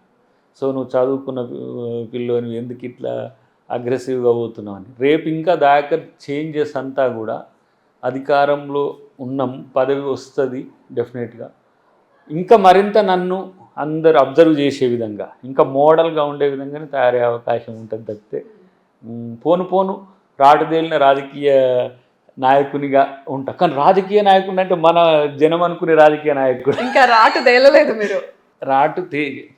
పవర్లో వచ్చినాక ఎప్పుడైనా నాయకుడిని ప్లెయిన్గా ఉన్నప్పుడు చూడొద్దు, పవర్ వచ్చినప్పుడు చూడాలి. మేము మా ముందు వచ్చిన లీడర్లనే చూస్తుంటాము, పవర్ రాగానే అల్టిమేట్ మారిపోతారు పూర్తిగా. మాటలో మార్పు వస్తుందా, బాడీ లాంగ్వేజ్లో మార్పు వస్తుందా, బిహేవియర్లో? అన్ని రకాలుగా వస్తున్నది. నేను చూస్తున్నా కదా ఈ 15 yearsలో మాతో కలిసిన పిల్లలు అధికారంలోకి వచ్చిండ్రు, మాతో ఉన్న మిత్రులు వచ్చిండ్రు. బట్ దయాకర్ అధికారంలోకి వచ్చినా దయాకర్ లాగా ఉండాలి అని కోరుకుంటున్నాను. ఎందుకంటే దయాకర్ దారి అటువైపు ఉంటే మంచిది. అధికారం ప్రతి వ్యక్తి యొక్క గుణం చూడాలంటే మేజర్గా అధికారం వచ్చినప్పుడే చూడాలంటారు. చూద్దాం. దయాకర్ ఫక్త్ పొలిటీషియన్ కాదు, దయాకర్గానే ఉంటూనే ఏ పదవి వచ్చినా ఆ పదవికి వన్నె తెచ్చే విధంగానే ఉండే విధంగా తయారైతే అని మాత్రం చెప్పగలను. అయితే మీకు నెగిటివ్గా అయిన పరిస్థితులను కూడా మీకు సానుకూలంగా ఆలోచిస్తున్న మీరు ఎందుకు నిర్మల్లో వివాదంలో చిక్కుకున్నారు? నిర్మల్ అంటే రాముడిని మొక్కుడే బీజేపీని తొక్కుడే అది వాస్తవం, అని మాట్లాడిన తర్వాత అది ఓకే. ఉమ్, దాన్ని కాకుండా రాముడు మీ చిన్నయ్యన, సీత మీ చిన్నమ్మ అంటే బీజేపీ వాళ్ళకి రాముడు చిన్నయ్య చిన్నమ్మ అయితే మరి మాకెవరు? ఇప్పుడు నేను అదే ఈ మాటలకే వివాదం చెలరేగింది. ఇప్పుడు నేనేమంటున్నా, కాంగ్రెస్ వాళ్ళకు రాముడు చిన్నయ్య కాడ పెద్దయ్య అవుతాడు కదా, సీత కాదు. ఇప్పుడు నేనే ఉన్నా, మా డాడీ పేరు రామలక్ష్మయ్య, మా డాడీ నన్ను కన్నోడే రాముడు ఒక రకంగా చెప్పాలి. ఇప్పుడు మా అమ్మాయి పేరు ఉంటుంది ఆత్మజారాం. ఇప్పుడు నేను బీజేపీ ఆయన చెప్పమంటే పెట్టుకోమంటే పెట్టుకున్నాను. నేను మా బాబు పేరు జానకిరామ్ వినయ్. అంటే వాళ్ళకే పేటెంట్ రైట్ ఉన్నట్టు నా కొడుకు ఆ పేరు పెట్టుకున్నా. ఇంకో కూతురు ఉంటుంది, దాని పేరు ముక్తాశ్రీ అని పెట్టిన. ఇవన్నీ కూడా హిందూ పేర్లే. నేను రామ్ విషయానికి వచ్చినప్పుడు ఆ రెండు పేర్లు ఎక్కువ స్ట్రెస్ చేసిన. ఎందుకంటే అందరి వాడు కదా, మీకెందుకు పరిమితం చేసుకుంటుండ్రు? ఇప్పుడు అయోధ్యలో రాముని కట్టింది. నా ఆబ్జెక్షన్ ఏంటంటే అయోధ్య రాముడు సింగిల్ కాడు. ఫస్ట్ నా ఆబ్జెక్షన్ అక్కడ ఉంది. మీరు ఒకసారి భద్రాద్రి రామునికి రండి. సీతా సమేత లక్ష్మణ ఆంజనేయుడు ఉంటాడు. కానీ ఎందుకు అయోధ్యలో రాముడు ఒక్కడే ఉన్నాడు అనటానికి బీజేపీ వాళ్ళు చెప్పేదాన్ని నేను నమ్మ. బాలరాముడు అంటున్నారు కదా. బాలరాముడు కాదు, నేను బలరాముడిని ఎందుకు చూపిస్తలేరు మీరు? అయోధ్య అంటే మీకు గుర్తొచ్చేది ఏంటి? అయోధ్య అంటే ఒకటేమో కళ్యాణరాముడు ఉంటాడు, రెండవది ఏంటిది? రాజుగా ఉంటాడు కదా. అయోధ్య రాముడు, అయోధ్యలో పట్టాభిషేకం జరుగుతుంది కదా. పట్టాభిషేకం తర్వాత అక్కడి నుంచి ఈడికొచ్చిన త్యాగరాముడు ఈడ ఉంటాడు, ఈడ భద్రాద్రిలో. ఈ నుంచి లంకకు పోతాడు. ఇక్కడికి వచ్చినప్పుడు రాముడు సీతా సమేతంగా ఉన్నప్పుడు, అక్కడ ఉన్నప్పుడు మీరు సీతను ఎందుకు ఎక్స్ప్లోర్ పక్కన పెట్టిందనంట. ఇది ఆర్ఎస్ఎస్ చేసిందని అంట, లేకపోతే నేను ఇది బీజేపీలో కొంతమంది మనువాదులు చేసిందంట. సీతారాముని ఎందుకు మీరు విడిగా చూపిస్తున్నారు? బాలరాముంది కడితే అయోధ్య రాముని గుడి ఇంకోటి కడతామా మనం? ఇప్పుడు మనం మాట్లాడేది కూడా సన్నాసిగాళ్ళు కొంతమంది చేస్తుండొచ్చు కాక. నేను రాముడు ఉన్నాడంటే సీత, ఇది మాత్రమే యూనిక్ వరల్డ్. ఎందుకు ఆదర్శవంతుడైండు? ఒకే భార్య అనే అంశంతోనే రాముడు ప్రపంచం దృష్టిని ఆకర్షించిండు. తన మోడల్ ఉన్నది అది తీసేసి నేను బాలరాముని పెట్టినా అని చెప్పి మన బీజేపీ వాళ్ళు దాన్ని సమర్థిస్తున్నారు. నేనేమంటే ఇంకోటి, సీతా సమేత రాముని గుడిని కూడా కట్టండి. సరే లక్ష్మణుడు ఎందుకు, మళ్ళీ వాళ్ళ తమ్ముడు లేకపోతే ఆంజనేయుడు ఎందుకంటే, ఇప్పుడు మనం ఆంజనేయున్నే చాలా విస్తృతంగా మనం నమ్ముతాం కదా. వినాయకుడిని, ఆంజనేయుడు లేనే అసలు ఊసే లేదు అక్కడ. ఎందుకు ఈ పరిస్థితి ఆడ వచ్చిందంటే ఎవరు నాకు సరైన సమాధానం చెప్పట్లేదు. ఈ లాజిక్స్ అన్నీ కరెక్టే, కానీ బీజేపీ వాళ్ళ మనోభావాలు, హిందువుల మనోభావాలు దెబ్బతిన్నాయని మీరు వివాదాస్పద వ్యాఖ్యలు చేశారు, అనుచిత వ్యాఖ్యలు చేశారంటూ పోలీస్ స్టేషన్లో మాధవీలత గారు వెళ్ళి ఇంకొంతమంది నాయకులు వెళ్ళి కంప్లైంట్ చేయడం జరిగింది. నేను అంటున్నా, మాధవీలత గారు మా మాధవి గారు కూడా సోదరిమణులు వాళ్ళిద్దరు. అమ్మ సీతమ్మ ఎందుకు లేదో ఒక్కసారి మా మోడీని అడగండి అమ్మ. మీరిద్దరు మహిళామణులే కదా, అయోధ్యలో ఎందుకు సీతమ్మ లేదో అడగండి. రెండవది, నేను ఆ మీటింగ్లే అన్నా, ఆ రోజు రాముడు సీత కోసం తన పరిపాలన ఎంత ముఖ్యమో తన సీత అంతే ముఖ్యంగా పోరాడిన రాముడిని చరిత్రలో చూసినాం. ఎందుకు మా బాబాయ్ మా సీతమ్మని తన మా పిన్నిని తీసుకుపోవట్లేడని అడిగిన. అది వాళ్ళకు నచ్చలే. కొంతమంది ఎవరమ్మా యూట్యూబర్స్ ఉంటారు, కొంతమంది మైకులు మూతికాడ పెట్టి దాయకర్ హిందువులను తిడుతున్నాడు మీరు చెప్పురు అని అంటే, ఆ దాయకర్ వాడు బ్లా బ్లా బ్లా అంతర్జాతీయ బూతులన్నీ కూడా దాంట్లో వచ్చేస్తాయి. కానీ ఇది బీజేపీ విధానమా లేకపోతే ఇది ఆర్ఎస్ఎస్ విధానమా, ఇది హిందువుల విధానమా? ఇప్పుడు మనమే ఒక రకంగా మమ్మల్ని అవమానించేటట్టు మాట్లాడినామని చెబుతూనే వీడు అవమానకరంగా మాట్లాడడం, వీడు అసలు నిజంగా వాళ్ళని చూస్తే నేను వీడు హిందువు అయినందుకు సిగ్గుపడాల్సి వస్తుంది. హిందుత్వం ఎప్పుడు ప్రపంచానికి శాంతిని, సమానత్వాన్ని, ఐక్యతను చాటింది. ఏది తీసుకోండి, మీరు యోగా తీసుకోండి, ఈరోజు అంతర్జాతీయ యోగా డే, ప్రపంచానికి ఇచ్చినాం మనం. ఆయుర్వేదం మనమే ఇచ్చినాం. కొన్ని కుటుంబ జీవితం, వసుదైక కుటుంబం అంటే మనమే.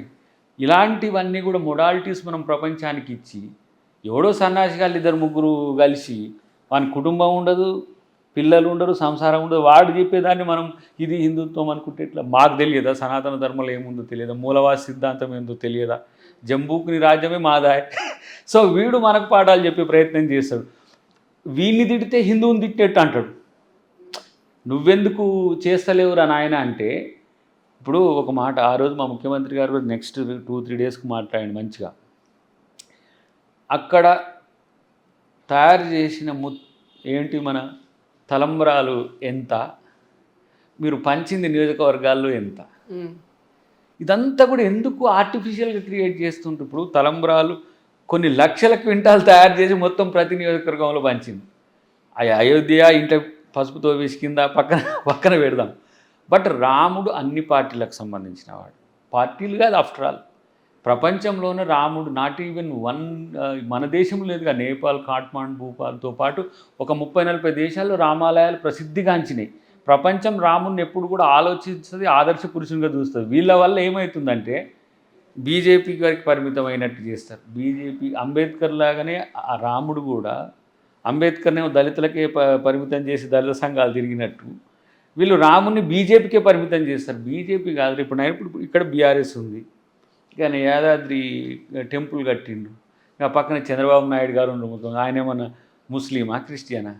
ఇప్పుడు మనల్ని కాంట్రా చేయడానికి, ఇప్పుడు నేను ముస్లింల మీటింగ్కి పోయినా అనుకో, మాషా అల్లా అంట, దాన్ని తీసుకొచ్చి ఇలా పెడతారు. నేను క్రిస్టియన్ల మీటింగ్లో పోయినప్పుడు కంపల్సరీ వాళ్ళని ప్రేజ్ చేయాలి కదా. ప్రేజ్ చేయాలి మీన్స్ ఆ మీటింగ్ పోయినప్పుడు వాళ్ళు ఏమి వాళ్ళు ప్రస్తావన చేస్తారో దాన్ని చేయాలి.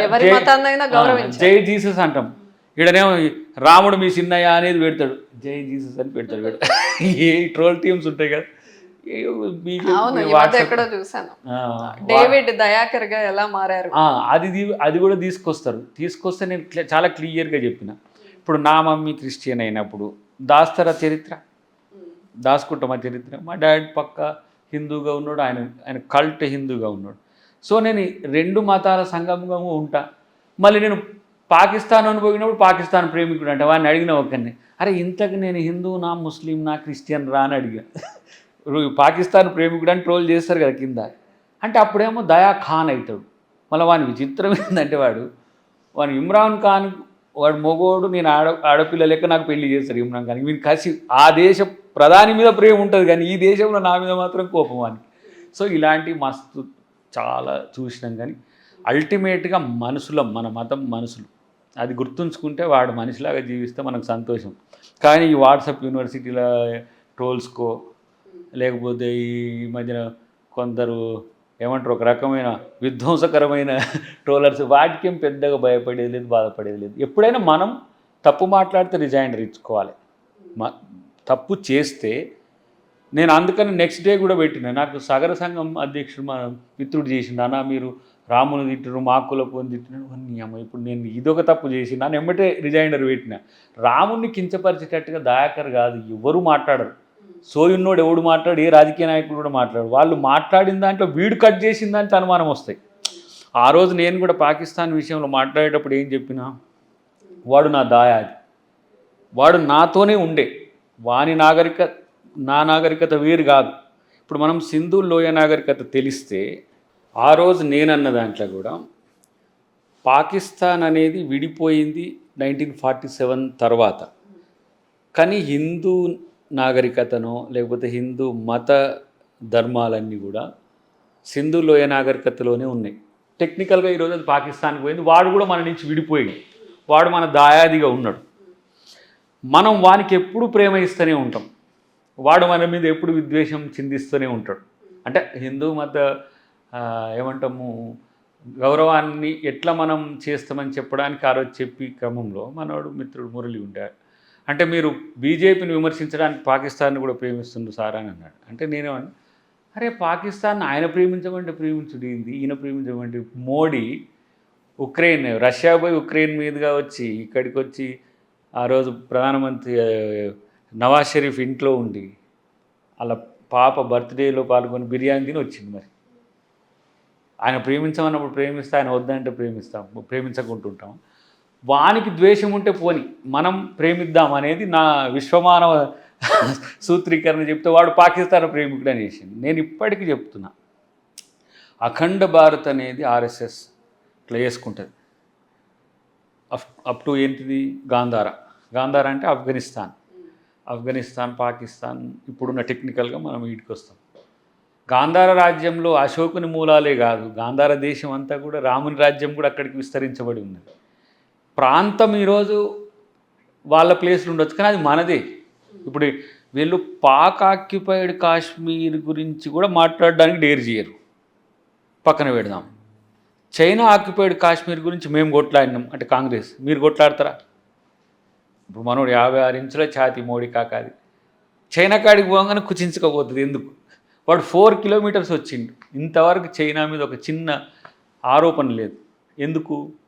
చైనాని చూసి మనం భయపడాల్సిన అవసరం ఎందుకు వస్తున్నది? సో ఇక్కడ నేను వాళ్ళని టెక్నికల్గా ఆబ్జెక్ట్ చేసిందంటే, అఖండ భారత్లో ఆఫ్ఘనిస్తాన్ పాకిస్తాన్ ఉంటే మీరు పైన వేసుకున్నప్పుడు, మీరు పాకిస్తాన్ని మీద వేసుకున్నప్పుడు మాత్రం మీరు పాకిస్తాన్ ఇష్టం ఉన్నట్టు కాదు మీకు. వాళ్ళకి ఎంతసేపు పాకిస్తాను తర్వాత ముస్లిం క్రిస్టియనే వస్తుంది వాళ్ళకి నిరంతరం. వాళ్ళ భాషలో మీరు చూడండి, ఇప్పుడైనా మారుతారేమో, ఇప్పుడు తక్కువ సీట్లు వచ్చినందుకు ఏమైనా మారుతారేమో చూడాలి. కానీ ఈ దేశం ఎప్పుడు అఖండంగా వెలగాలంటే అన్ని మతాల సమానత్వంతోనే అది సాధ్యం. హిందూ మతం ప్రపంచాన్ని ప్రేమించగలదు, హిందూ మతం ప్రపంచానికే రేపు పయనీర్ కాగలదు. వాళ్ళు అంటారు కదా విశ్వగురు గతం చరిత్రలో మనమే, భారతదేశమే, జంబూద్వీపమే మోడల్గా ఉంది. వీళ్ళతో ఇప్పుడు ఆధునిక భారతదేశాన్ని ప్రపంచంతో పోటీ పడేలాగా చేయండి. 5th లార్జెస్ట్ ఎకానమీ అంటారు. ఈ తొక్క వీడికి నిత్యావసర ధరలు ఎందుకు పెరుగుతున్నాయంటే చెప్పండి. మరి పాకిస్తాన్ వాడు 60 రూపాయలకు పెట్రోల్ డీజిల్ ఇస్తుండు, బంగ్లాదేశ్ వాడు 65 రూపాయలకి ఇస్తుండు, నువ్వెందుకు 100 రూపాయలకి ఇస్తున్నావు అంటే సపోర్ట్ చేయడు. నువ్వు దోచుకున్నది ఇప్పుడు ఈడ ఎవరిని? హిందూ సమాజాన్ని కాదా?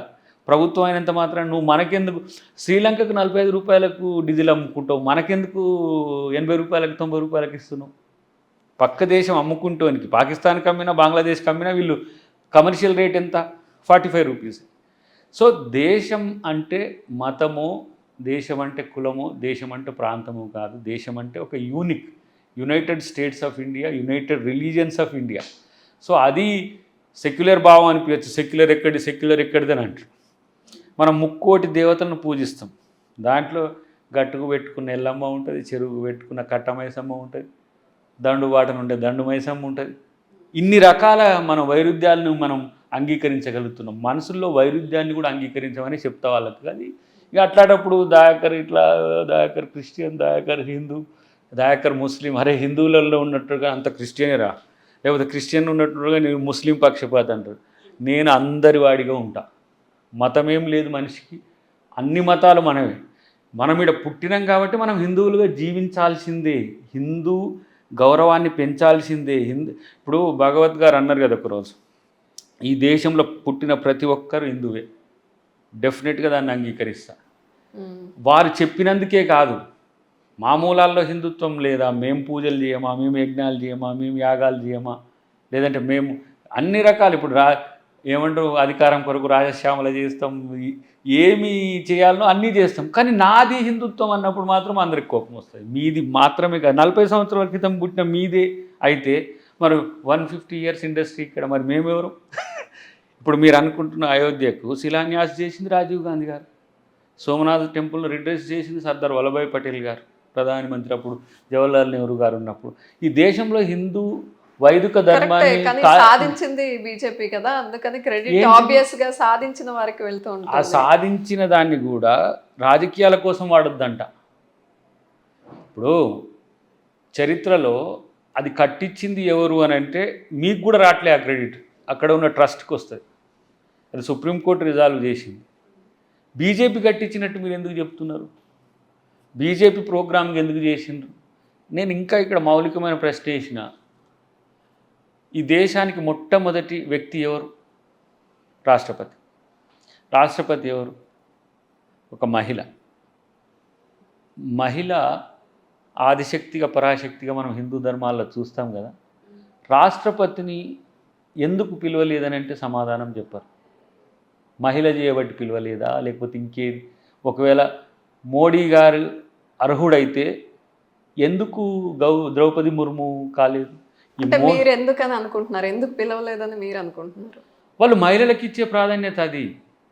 ఆర్ఎస్ఎస్ బీజేపీ కూడా మహిళలంటే వంటింటికి పరిమితమై ఉండాలి, మహిళలంటే ఇంట్లోనే ఉండాలి, పిల్లల్ని పెంచాలి. ఇది ఎక్కడి కల్చర్ రా నాయన? మారిపోయిందిరా యుగము. మొగోళ్ళు పిల్లల్ని పిలిచే కల్చర్ వచ్చింది. ఒక పని మహిళనే చేయాలి, ఒక పని పురుషుడే చేయాలని ఇది ఏం లేదు. పనికి మేల్ ఫీమేల్ అనేది లేదు. నీకు లేకపోతే నువ్వు చేసుకుంటావు కదా. ఇప్పుడు పెళ్లి చేసుకొని పిల్లలు ఏం చేస్తారు? బ్యాచిలర్స్ వండుకొని తింటారు. అమ్మ ఉంటే అమ్మ వండి పెట్టింది, రేపు పెండ్లాం వస్తే పెండ్లాం వండి పెట్టాలి. నువ్వు వండి పెట్టావా? అంటే ఇక్కడ పిల్లల్ని కనడము, వంటిల్లు, సంసారమే మహిళ అనే భావనతో ఉన్నారు వాళ్ళు. అధికారం అనేది ఇప్పుడు నేనంటే ఒక మాట, మీకు నిజాయితీగా మహిళల పట్ల చిత్తశుద్ధి ఉంటే మణిపూర్లో అంత మోడస్ అపరాండి జరిగితే ఒక్కరోజు మోడీ పోయిండా? నేను ఈమె పెద్దమ్మను కూడా అంట, నువ్వెందుకు పోలేదమ్మా అని కూడా అంట ద్రౌపది ముర్మును. ఆమె బీజేపీ కావచ్చు, మేము కాంగ్రెస్ కావచ్చు, మహిళవు కదా. అసలు ఈ దేశంలో కాదు ప్రపంచంలో అలాంటి అకృత్యం జరగలేదు మహిళల పట్ల. కానీ పురుషులు కూడా చనిపోయారు, కానీ మహిళల పట్ల ఎందుకో అంత ఏమంటారు, కీచకుడు, రాక్షసుడు, ఏదేదో అంటారు కదా, వాటిని మించిన ఘోరకలి జరిగితే ఏ రోజు అక్కడికి పోలే మోడీ, పోలే అమిత్ షా కూడా పోలే, అక్కడున్న ముఖ్యమంత్రి కూడా పోలే. అంటే మీరు మహిళలకు ఇస్తున్న ప్రాధాన్యత. అందుకని నేను చాలామంది బీజేపీ మిత్రులు కూడా చెప్పిన, ఎప్పుడన్నా ఆర్ఎస్ఎస్ మీటింగ్ ఉంటే మమ్మల్ని కూడా పిలవండి, వచ్చి కొన్ని మౌలికమైన ప్రశ్నలు అడగాలి. సమాజం మారుతున్నప్పుడు మీరెందుకు మారరు? మొన్నటిదానికి వాళ్ళు జాతీయ జెండా పెట్టలేదు, మళ్ళీ వాళ్ళు దేశభక్తులు అంటారు ఆర్ఎస్ఎస్ మిత్రులు. జాతీయ జెండాని అంగీకరించడానికి సిద్ధంగా లేరు, అది 3 రంగులు ఉన్నందుకు. కాబట్టి అలాంటి మౌలికమైన ప్రశ్నలు కొన్ని ఉన్నాయి. మహిళా సమానత్వాన్ని గౌరవించండి. ఇప్పుడు మహిళా బిల్లు తెచ్చిండ్రు మళ్ళీ. ఎందుకు? మణిపూర్లో మహిళ మంటల్లో కాలిపోతుంటే మహిళా సమాజం అంతా వ్యతిరేకమైతే ఈ ఎన్నికల్లో మహిళలు మాకు ఓట్లు వేయరనే నేపంతో మహిళా బిల్లు తెచ్చింది ఒక కంపల్షన్లో. నా దృష్టిలో అది మణిపూర్ మహిళలు ఈ దేశానికి ఇచ్చిన స్వాతంత్రం, అది మహిళలకు నా దృష్టిలో. ఇది రేపు చట్టమయ్యేటట్టు మేము కొట్లాడాలి. మేము అధికారంలోకి వచ్చుంటే మేము దాన్ని ఇమ్మీడియట్గా 26లో డీలిమిటేషన్లో దాన్ని ఒక చట్టం అమలయ్యి 29 నుంచి ఇమ్మీడియట్గా మాకు 33% మహిళలకు రిజర్వేషన్లు వచ్చే విధంగా చేసేటోళ్ళం. చూడాలి మరి మోడీ గారు ఏం చేస్తారో. రాజకీయాల కోసమైనా చేయండి, మహిళల కోసమైనా చేయండి. కేవలం జరుగుతున్న పరిణామాల పట్ల వచ్చిన రాజకీయ మార్పుగా దాన్ని చూడదు. ఇప్పుడు మీరు ఆయన పేరు రామ్నాథ్ కోవింద్ గారిని ప్రెసిడెంట్గా పెట్టిండ్రు. ఆయన ఉన్నప్పుడు పర్టికులర్గా దళితుల మీదనే దాడులు జరిగేది. తర్వాత ఈమెను ద్రౌపది ముర్ము గారిని తెచ్చిండ్రు, ట్రైబల్స్ మీద attacks, at the same time మహిళల మీద. నేనైతే హత్రాస్ మాత్రం చాలా, అంటే హిందూ ధర్మాల మీద నమ్మకం ఉండేటోళ్ళు, గౌరవించేటోళ్ళు, ఒక ఆడబిడ్డ పుడితే పెళ్ళి కాకపోతే తల్లిదండ్రులు ఖననం చేస్తారు. తల్లిదండ్రులకు ఆ హక్కు ఉంటుంది. పెళ్ళైన తర్వాత భర్తకు ఉంటుంది, భర్త లేకపోతే పిల్లలకు ఉంటుంది. తల్లిదండ్రులకు కూడా చూపించకుండా 4 గంటల రాత్రికి ఖననం చేసిండ్రు. ఇదేమి ధర్మం? హిందూ ధర్మం ఇది చెప్పిందా? తర్వాత ఇక్కడ కూడా మోదీ గారి తల్లి చనిపోతుంది, ఆమెకు అది మ్యారిటల్ రైట్ ఎవరికి? మోదీ గారి భార్యకు. తన అత్త చనిపోయినప్పుడు తను ఉండాల్సిన బాధ్యత ఉంది, ఆమెను అరెస్ట్ చేస్తాను. అంటే మీన్స్ నేను ఎందుకంటే భాజపా విధానంలో తేడాను మీరు మార్చుకోకపోతే, మమ్మల్ని పాకిస్తాన్ వాళ్ళు చేసో, మమ్మల్ని హిందూ వ్యతిరేకులు చేసో, ఫస్ట్ మీరు మారండి హిందూ ధర్మాలను. ఇప్పుడు ఒక ఇందిరాగాంధీ పూరి జగన్నాథ్ టెంపుల్కు పోతే ప్రవేశం లేదు ఆ రోజు ఆలయ ధర్మాల ప్రకారం. ఒక భర్త కోల్పోయిన ఆడబిడ్డ దేవుణ్ణి సందర్శించడానికి లేదు, ప్రధానమంత్రి అయితే. కానీ ఆమె అప్పుడు అంబేద్కర్ని గుర్తు చేసుకుంటుంది, అయ్యో రాజ్యాంగం వల్ల నాకు ఇంత పెద్ద గౌరవం వచ్చింది, లేకపోతే వీళ్ళే చేసేది ఉంటే భర్త చనిపోయిన ఆమెను ఇంకా ప్రధానమంత్రికి ఎందుకు చేయాలని చెప్పి నన్ను కానివ్వకపోతుంటాను. కాబట్టి నేనేమంటున్నట్టే ఎక్కువ జాగ్రత్తతో ఉండాల్సింది హిందూ దేశంలో, మన దేశంలో మహిళలే. ఇప్పుడు బీజేపీ పరిపాలనలో. ఎందుకంటే వాళ్ళు ఎప్పుడు కూడా, ఇప్పుడు సోనియా గాంధీ గారు ఒక విదేశీ మహిళ అని ఒక చర్చ పెట్టి ఆమెను ప్రధానమంత్రి కాకుండా చేసింది. వాళ్ళు పదవుల కొరకు కొట్లాడేటోళ్ళు అయితే నెక్స్ట్ టైం రాహుల్ గాంధీ గారిని చేసుకోలేరా? రాహుల్ గాంధీ గారిని ప్రధానమంత్రి చేసుకోలేరా? గీడ కేసీఆర్ ముఖ్యమంత్రి రెండోసారి ఆయన కొడుకునే చేసుకోవాలనుకున్నాడు. గడ చంద్రబాబు నాయుడు ముఖ్యమంత్రి అయి నెక్స్ట్ టైం లోకేష్ని చేసుకోవాలనుకుంటున్నాడు. రాజశేఖర రెడ్డి గారు కొడుకుగా జగన్ గారు అసలు నేను ముఖ్యమంత్రిని కాకపోతే ఉండను వేరే పార్టీ పెట్టుకొని ముఖ్యమంత్రి అయింది. కానీ రాహుల్ గాంధీని ప్రధానమంత్రి చేసుకోలేమా? రాహుల్ గాంధీని ఒకరోజు వాళ్ళు పప్పు అన్నారు, ఈరోజు నిప్పు అయిండు. తన సొంత కాళ్ళతో కొట్లాడి నాయకుడై ప్రధానమంత్రి కావాలి, అది నాయకుని లక్షణం. అంతేగాని రాజీవ్ గాంధీ గారి కొడుకు కాబట్టి కావాలని కాదు. ఆయనకు అవకాశం ఎక్కువ ఉంది, ఆ కుటుంబం త్యాగాలు అట్లా ఉన్నాయి. కాబట్టి భవిష్యత్తులో బీజేపీ చరిత్రని అవుతుంది నేను అనుకుంటే. ఇప్పటికే ఒక రకంగా నా దృష్టిలో చావుదప్పు కన్నులొట్టబోయే విజయం ఇది. ప్రజలు స్పష్టంగా తీర్పిచ్చిండ్రు. బట్ సంథింగ్ మేమే ఎక్కడో మిస్టేక్ చేసినామా, లేకపోతే అవకాశం ప్రజలు పూర్తిగా ఇవ్వడానికి ఇప్పుడు సిద్ధంగా లేరా చూడాలి. ఇండియా కూటమిలో ఇంకొన్ని పార్టీలను చేర్చుకుంటే అధికారం దక్కేది అనిపించేదా? ఇప్పుడు లేరు, రాలేదు, వాళ్ళు ప్రయత్నం చేయి. ఇప్పుడు మమతా బెనర్జీ కానీ నితీష్ కుమార్ మా దగ్గరికి వచ్చి వెళ్ళిపోయింది. చంద్రబాబు గారు 2018లో మాతో ఉండి మార్చుకున్నాడు. ఇవి 3 ఉంటే అయిపోతుండే కదా, game over. Modi game over. ఇప్పటికి కూడా ఏదో మంచి కార్టూన్ చూసిన నేను, ఏది ఇట్లా పెట్టి ఈ సంఖ్యల చంద్రబాబు నీ సంఖ్యలో నితీష్ని పెట్టి ట్రోల్ అయింది చూడండి. సో ఇప్పుడు డిపెండెన్సీ పెరిగింది. ఇంకో డిపెండెన్సీ అనే దానికంటే నేను ఇంకా దాన్ని ఏం మాటలు చెప్పండి, డెమోక్రటిక్గా ఉండడానికి అవకాశం పెరిగింది. ఏకోన్ముఖంగా మోదీనే మొత్తం అని నిజంగా 400 వస్తే పరిస్థితి ఇట్లా ఉండునా చాలా కష్టాలు ఉంటుండే దేశ ప్రజలకి. చాలా మనం వెనకటికి ఎప్పుడు అల్లావుద్దీన్ ఖిల్జీని చూసినామా, అల్లావుద్దీన్ ఖిల్జీని, ఔరంగజేబును, లేకపోతే ఇటువైపు కొంతమంది దేవుళ్ళు, అప్పుడు దేవుళ్ళుగా కీర్తించబడి ఇప్పుడు కొంతమంది రాజులు ఉన్నారు. వాళ్ళ మాదిరిగా బీజేపీకి 400 సీట్లు వస్తే కింగ్డమే. ఏ కింగ్డమ్ను అంబేద్కర్ గారు వద్దని సోషల్ డెమోక్రసీని తెచ్చిండో దాన్ని విధ్వంసం చేయాలని ఆయన చెప్పిండుగా మొన్న, పరమాత్ముడు నన్ను దేనికోసమో పంపించిండు అనేది. గదే ఆయన రాజ్యాంగాన్ని మార్చాలి, ఈ దేశంలో presidential form of democracy like నయా కింగ్డమ్. కొత్త రాజులు ఇప్పుడు ఋతిక్ ఉన్నాడు, మనోడు కొరియన్ ఒకడు, ఏం పేరు కింగ్ జాన్. లేదంటే ఇప్పుడు ఇంకా మోడర్న్గా సాఫ్ట్ అండ్ డిక్టేటర్ మన చైనా. కనపడని 3వ సింహం రష్యా, పుతిన్. వీళ్ళంతా డిక్టోరియల్ పాలిటిక్స్ మీద ఉన్నారు. కానీ Indian democracy can teach the lesson to the world tomorrow. చూడండి, రాజ్యాంగంలో ఉన్న పవర్, ఈ ప్రజల్లో ఉన్న హ్యుమానిటీ అంత పవర్ఫుల్గా ఉంటుంది. లేకపోతే ఇంత పెద్ద మోడీని ఎదుర్కొంటారా అని చాలామంది అనుకున్నారు. ఎవరైనా వ్యక్తులే, ప్రజలు వాళ్ళని శక్తులుగా చేస్తారు. అది మర్చిపోతే మళ్ళా హిట్లర్ ఏమైండో ఆడికే వస్తారు. నీ బలం ఎంత అంటే చివరికి నువ్వే. ప్రజలు ఇచ్చిన శక్తితోనే నువ్వు ప్రజలకు మేలు చేయమన్నావు. తన ఓటుకు పుట్టిన వాళ్ళే కదా ఎవరైనా సరే. మనం అమ్మకు పుట్టొచ్చు కానీ నేను నాయకుని చేసేది మాత్రం ఓటే. అది మర్చిపోతే ఎవరినైనా బండకేసి బతారు. దాంట్లో ఎవరిని తేడా లేదు, కాంగ్రెస్ లేదు, బీజేపీ లేదు, టీఆర్ఎస్ లేదు. సో అది గుర్తుంచుకుంటే పాలకులుగా ఎప్పుడు కూడా సక్సెస్ అవుతారు. ఇప్పుడు మనోడు బీజీ పట్నాయక్ ఓడిపోయింది. ఇప్పుడు చాలామంది ఫీల్ అవుతుండ్రు ఆయన ఓడిపోవడం. ఆయన 65+ ఉన్నాడు, అయినా ఓడిపోకూడదని కోరుకుంటుండ్రు. ఏదో సినిమాలో ఉన్నది కదా, మీరు అసలు ముసలోడు కావద్దని ఏదో సినిమా, అసలు మీరు ఓడిపోవద్దని జనం కోరుకుంటారు బిజును. ఎందుకంటే that is the administrative skill. ఎప్పుడైనా ప్రజలు సామర్థ్యాలతో పరిపాలిస్తే తనే ఉండాలని కోరు. ఎందుకంటే జ్యోతిబస్ గారిని మేము చిన్నప్పుడు చూస్తుంటాం. అట్లనే రేపు మా రేవంత్ రెడ్డి గారు కూడా అట్లనే నిరంతరం ప్రజల మెప్పు పొందే నాయకులుగా ఉండాలి. డెఫినెట్గా ఇగో కొన్ని పనులు చేయలేరమ్మా, కొన్ని పనులు చేస్తారు. చేయలేని వాటిని కారణాలు చెప్పగలిగితే చాలు, చేసే వాటిని సమర్థవంతంగా చేస్తే చాలు. సో అలాంటి ఒక న్యూ జనరేషన్లో రేపు నేను అనుకుంటున్న ఒక టాస్క్ మాకు, రాష్ట్రంలో రేవంత్ రెడ్డి గారు సీఎం అయిండు, రేపటి రోజున రాహుల్ గాంధీ గారు రేపు ప్రధానమంత్రి అయితే ఇంకా సంతోషం. ఎందుకంటే దేశానికి నిజంగా మోడర్న్ ఇండియాకు లీడర్ అయ్యే ఛాన్సెస్, నేను ఇంత మామూలుగా నేను డిస్క్రిషనరీగా ఏం మాట్లాడు మా లీడర్ అని, కానీ రాహుల్ గాంధీలో ఆ మెచ్యూరిటీ లెవెల్స్ పెరిగినాయి భారత్ జోడో యాత్ర తర్వాత. అంతకుముందు రాహుల్ గాంధీ గారిని చూసినాం, కలిసి మాట్లాడినాం. అప్పుడున్న మాటలకు తనలో సంకల్పానికి ఆఫ్టర్ జోడో యాత్రకు చాలా చేంజెస్ ఉన్నాయి.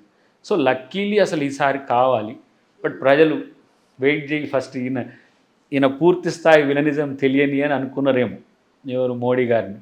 ఊరికనే ఒకటి తేలా. ఇప్పుడు కేసీఆర్ గారు కూడా ఓడిపోయిండు, ఓట్లతో ఓడిపోయిండు.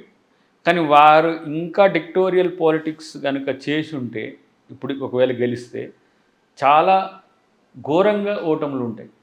రైట్. ఆంధ్రప్రదేశ్లో ఇప్పుడు ఎన్నికలు జరిగాయి రీసెంట్గా. అక్కడ వన్ సైడెడ్గా తీర్పు ఇచ్చారు ప్రజలు, వన్ సైడెడ్గా సీట్లు వచ్చాయి.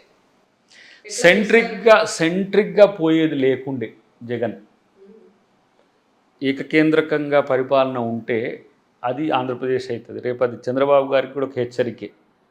ఆంధ్ర ప్రజలు లైక్ తమిళనాడు టైపు ఉన్నారు, ఇప్పుడు ఆల్టర్ చేస్తున్నారు. నేను ఈ పథకాలను నేను ఎప్పుడు మామూలుగా ఆంధ్రాకి ఎప్పుడు విజిట్స్ ఉంటాయినండి, ఇటు రాయలసీమ కానీ ఇటు కానీ పోతుంటాయి. అప్పుడు నేను ఈ గ్రౌండ్ అవుతున్న ఈ వెల్ఫేర్ యాక్టివిటీస్ని చూసి అయితే నేను కొంచెం ఇన్స్పైర్ అయినా. ఎందుకంటే మనం రేషన్ షాప్ కాడికి పోయి జోలెబట్టి అడుక్కొచ్చుకున్నట్టు కాకుండా మన ఇంటికి వచ్చి ఇచ్చిపోవడం అనేది ప్రైడ్గా అనిపించింది నాకు. కొన్ని కనెక్ట్ అయినాయి, ఈ అమ్మఒడి లాంటివి. బట్ అల్టిమేట్గా సెల్ఫ్ రెస్పెక్ట్ అనేది చాలా ముఖ్యం. నీ లీడర్స్ అంతా కూడా సబార్డినేట్స్ అనుకున్నారు, ప్రజలు కూడా అట్నే అనుకున్నారు. మంత్రితో ఏమవుతుంది రా, అది జగనన్నతోనే అవుతుంది అని.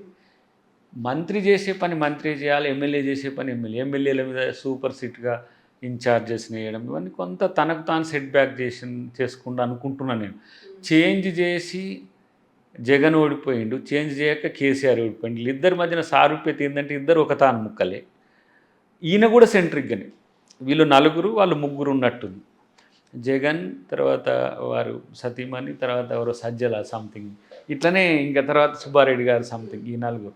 ఇక్కడ కూడా కేసీఆర్, కేటీఆర్, హరీష్ అండ్ కవితమ్మ దగ్గరనే ఎండ్ అయింది.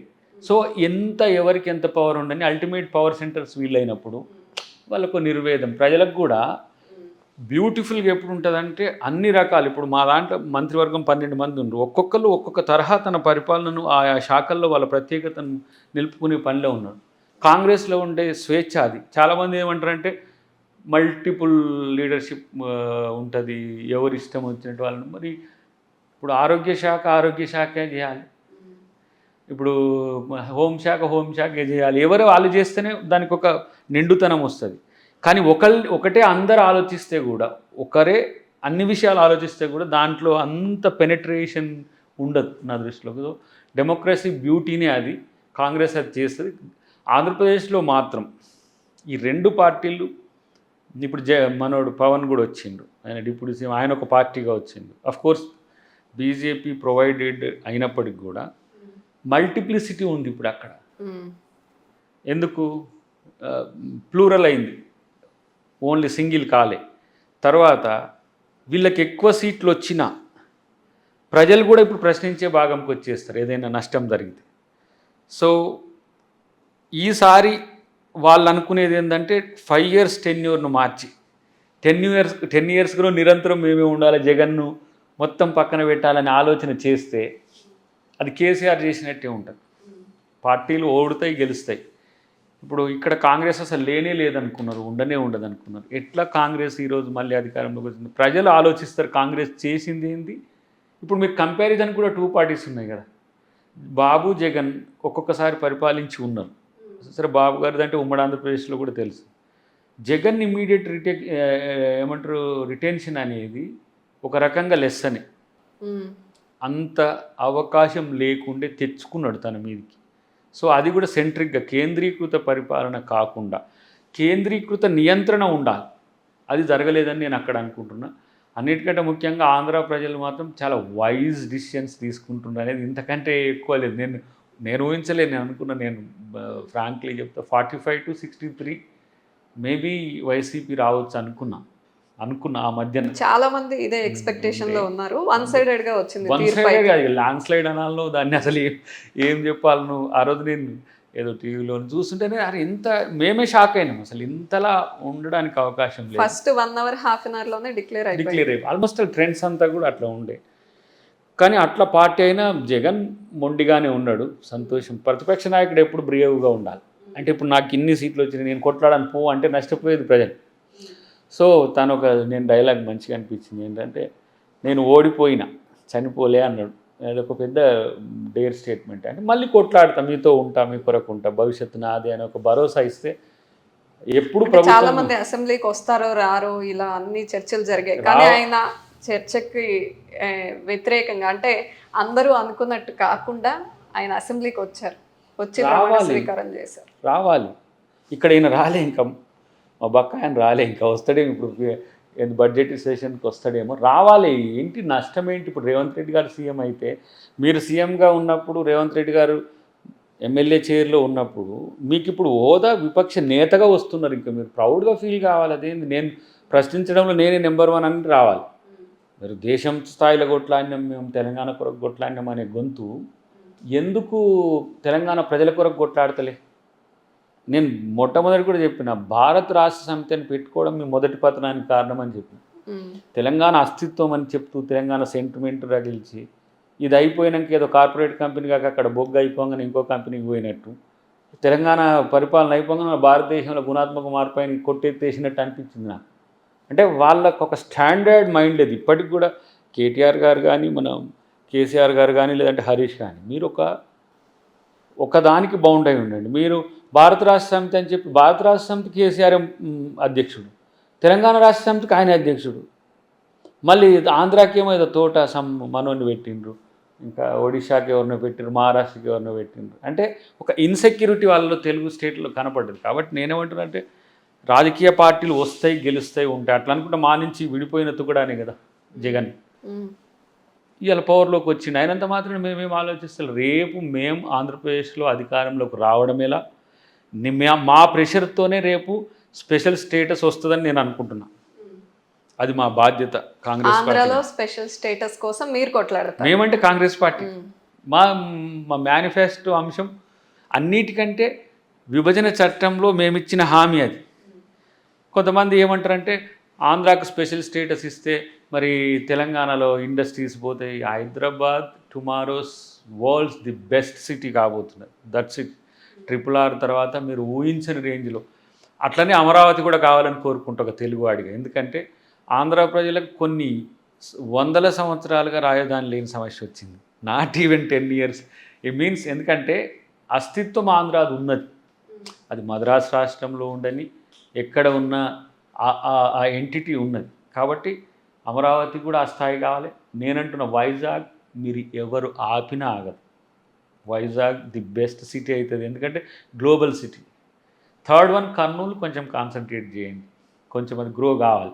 సో ట్రై సిటీని కాన్సన్ట్రేట్ చేస్తూనే అమరావతిని మీరు క్యాపిటల్గా పెడుతూ కోస్టల్ క్యారిడార్ 940 kilometers కనుక మీరు ఎంపవర్ చేస్తే ఆంధ్రప్రదేశ్ రేపు భారతదేశంలోనే తెలుగు స్టేట్లలో ఇటు తెలంగాణ వెలుగు ఉండాలి, ఇటు ఆంధ్రప్రదేశ్ వెలుగు ఉంది. ఆ పొటెన్షియాలిటీ ఉన్నది పాలకుల్లో. అది ఏమంటాము, కొంత పట్టుదల నశించిందా, ఏదో స్పెషల్ స్టేటసే కొట్లాడినట్టు కాకుండా రాష్ట్రం కొరకు కూడా చేసే పని చేయాలి.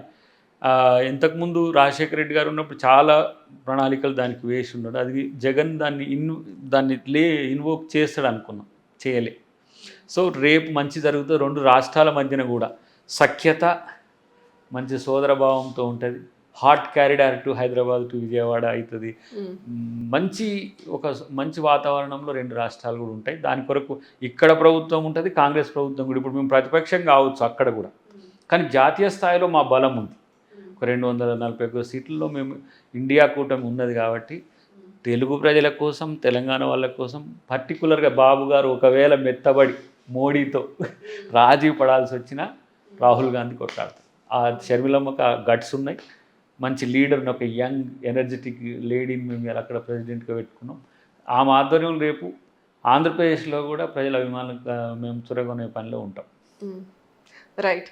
అయితే మళ్ళీ నెక్స్ట్ ఇంటర్వ్యూ మాత్రం మీరు పదవి పొందాక ఒక పదవిలో వచ్చి ఈ చైర్లో కూర్చుంటారని ఆశిస్తూ all the best. Thank you for your time.